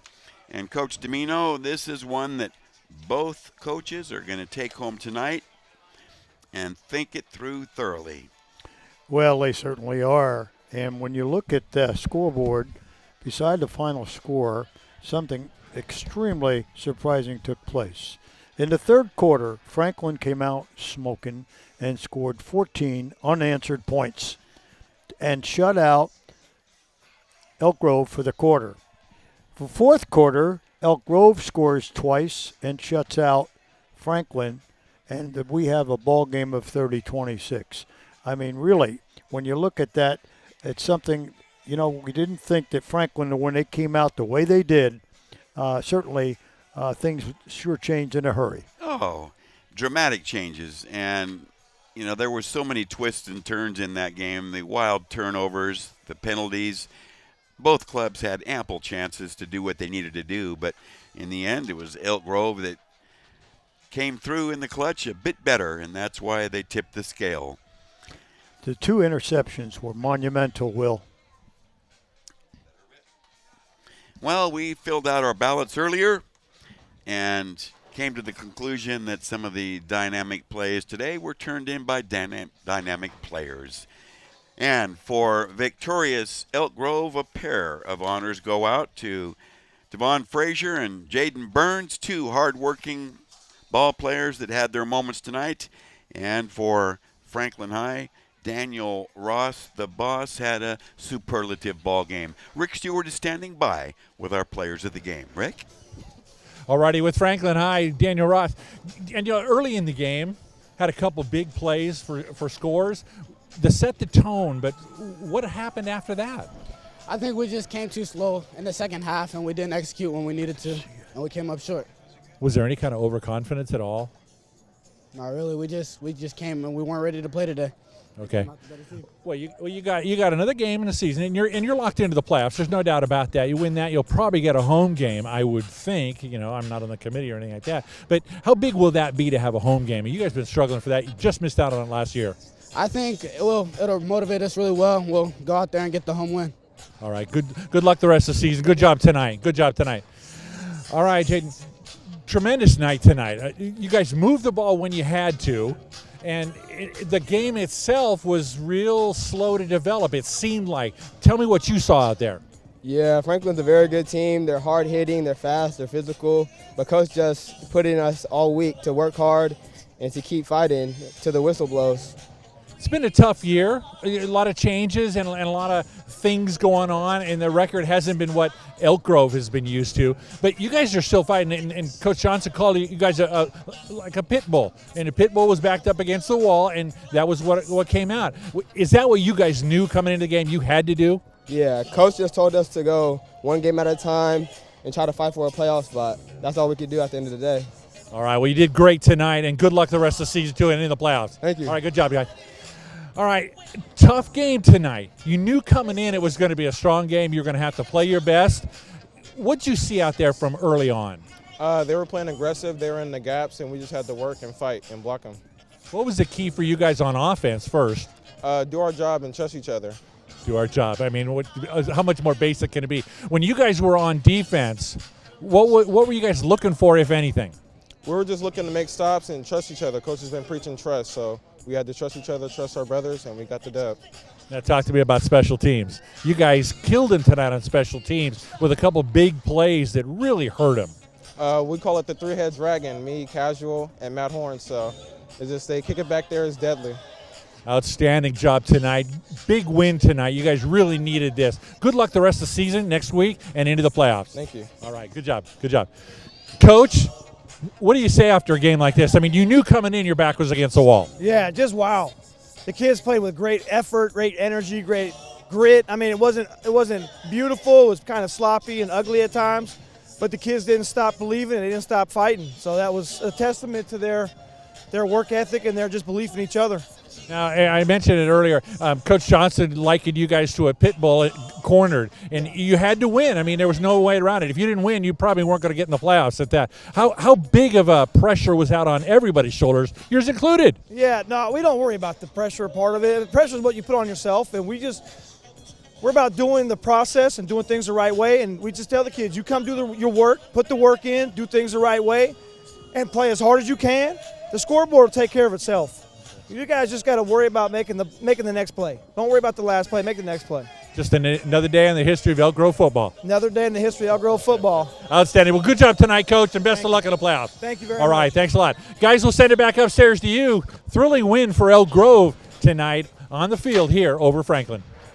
Yes, it was a thriller, and thank you, Rick. It had some twists and turns and seesaw action and big play thrills and defensive stops that brought the crowd to their feet. And in the end, out of sheer tenacity and the faith in each other that Coach Heffernan just explained, that was enough to produce the final effort and push Elk Grove to victory after trailing late and at a point in time when it looked assured that Franklin could register a win here at home tonight. But that is not how it played out, and Coach Domino has refactored the Delta League standings, and here's how it shakes out, Coach. Well, as we look at it now, this is unofficial but close to official. Jesuit, with a win over Monterey Trail tonight, goes 6-0 and pretty much has a lock since they already beat Sheldon head-to-head. So they got the league championship. Sheldon in second place at 5-1. Yeah, Jesuit with a very convincing win. 34-7 victory tonight over Monterey Trail. Sheldon at 5-1. Elk Grove with a win tonight. 4-2 jumped into third place behind Jesuit and Sheldon. Franklin, by losing tonight, is in a tie for fourth with Monterey Trail, but 3-3, followed by Pleasant Grove, Grant, Pleasant Grove, and Davis, bringing it up. So as I see it, there looks like there's still going to be 5 get in, including Franklin. The question is, can Elk Grove get a 6th victory? And that's the key. Beside the league, won and lost record, it's important that you get 6 victories minimum to get in that playoffs. And this is why Franklin knows they are going despite this loss, and I agree with that. So I see 5 potential teams from the Delta. Definitely Jesuit, Sheldon, and Elk Grove are locked, and it looks like Franklin Monterey Trail also will get in. If Monterey Trail is one short of a 6th victory. Franklin already has a 6th victory, even though they're 3-3 in league. Now, hopefully I didn't confuse you with this, but once again, Jesuit, Sheldon, and Elk Grove are locks in. And for as far as Monterey Trail and their fate, a Week 10 outcome will prove that out, whichever way it turns. Yeah, it would not surprise me that 5 entries from the Delta get in. I think that's what we're going to see. Well, tonight's action was hot and furious, and certainly the type of a ball game that kept all these fans glued to their seats tonight. I don't think anybody left early because this one went down to the wire. And testimony again to not just the excellence of the Delta League, but the parity in that league. And as you say, Jim, they'll likely send 5 to the playoffs. Very likely. And, once again, you fans out there got to understand football, and I know you do. You love the game. And you're seeing what football here in the U.S. is all about. On any given night, anyone can beat anyone, despite the records coming in. So many people want to prejudge the score and what it will be based on record. But you know what? They settle it on the field, and that's what happened tonight. They certainly did. We showcased the offensive players in our post-game interviews with players of the game, but there were some defenders that were just dynamite tonight. And one more shout out for junior linebacker Brandon Grant with a pair of fourth quarter interceptions to help turn things right for the Elk Grove Thundering Herd. Well, they made defensive plays when they had to, and those were huge, Will. And if you take the big plays that were generated in the first half on those long runs in the first half, and then we had a tremendous pass reception there wide open in the middle from Sullivan, and that was huge because that was a touchdown that no one expected Sullivan to throw a touchdown pass right down the middle, splitting the safeties. Not expected. You couldn't say it any better. And, there was lots of drama in the stadium tonight, not just based on the closeness of the game, but with what was at stake and this factoring of postseason berths here in Week 9 speculation. But it played out for the visitors tonight. The team with the rich history prevailed in a comeback, 30-26 over host Franklin. Coach Heffernan has plenty to be optimistic about, and if I know Mike Johnson at all, he will use the downside of tonight's game to go to the upside from here on out.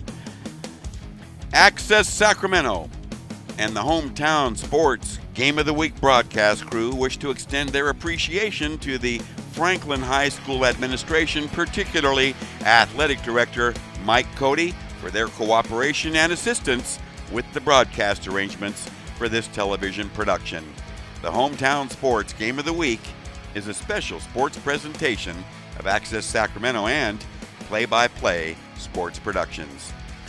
For the Imperator, Jim Domino, Rick Stewart, Game Director Ronicia Harris, and our entire Hometown Sports Game of the Week broadcast crew, I'm Will James.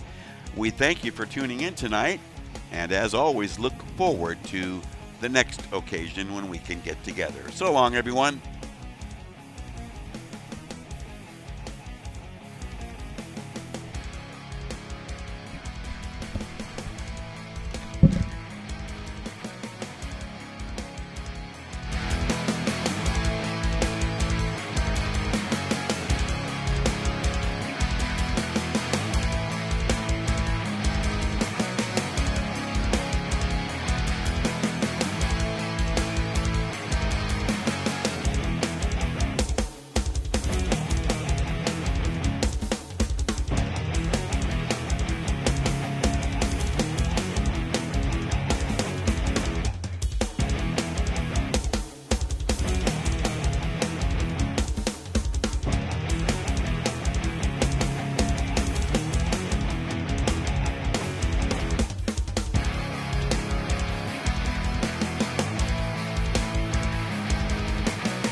This program from Access Sacramento's Hometown Sports Game of the Week is available for purchase on DVD. For more information, call Access Sacramento, 916-456-8600, extension 0. This has been a Hometown Sports Game of the Week broadcast from Access Sacramento. This program is funded in part by a grant from the Sacramento Metropolitan Cable Television Commission. Access Sacramento also thanks Sharif Jewelers, fine jewelers since 1932. Sharif Jewelers, a longtime sponsor of community television.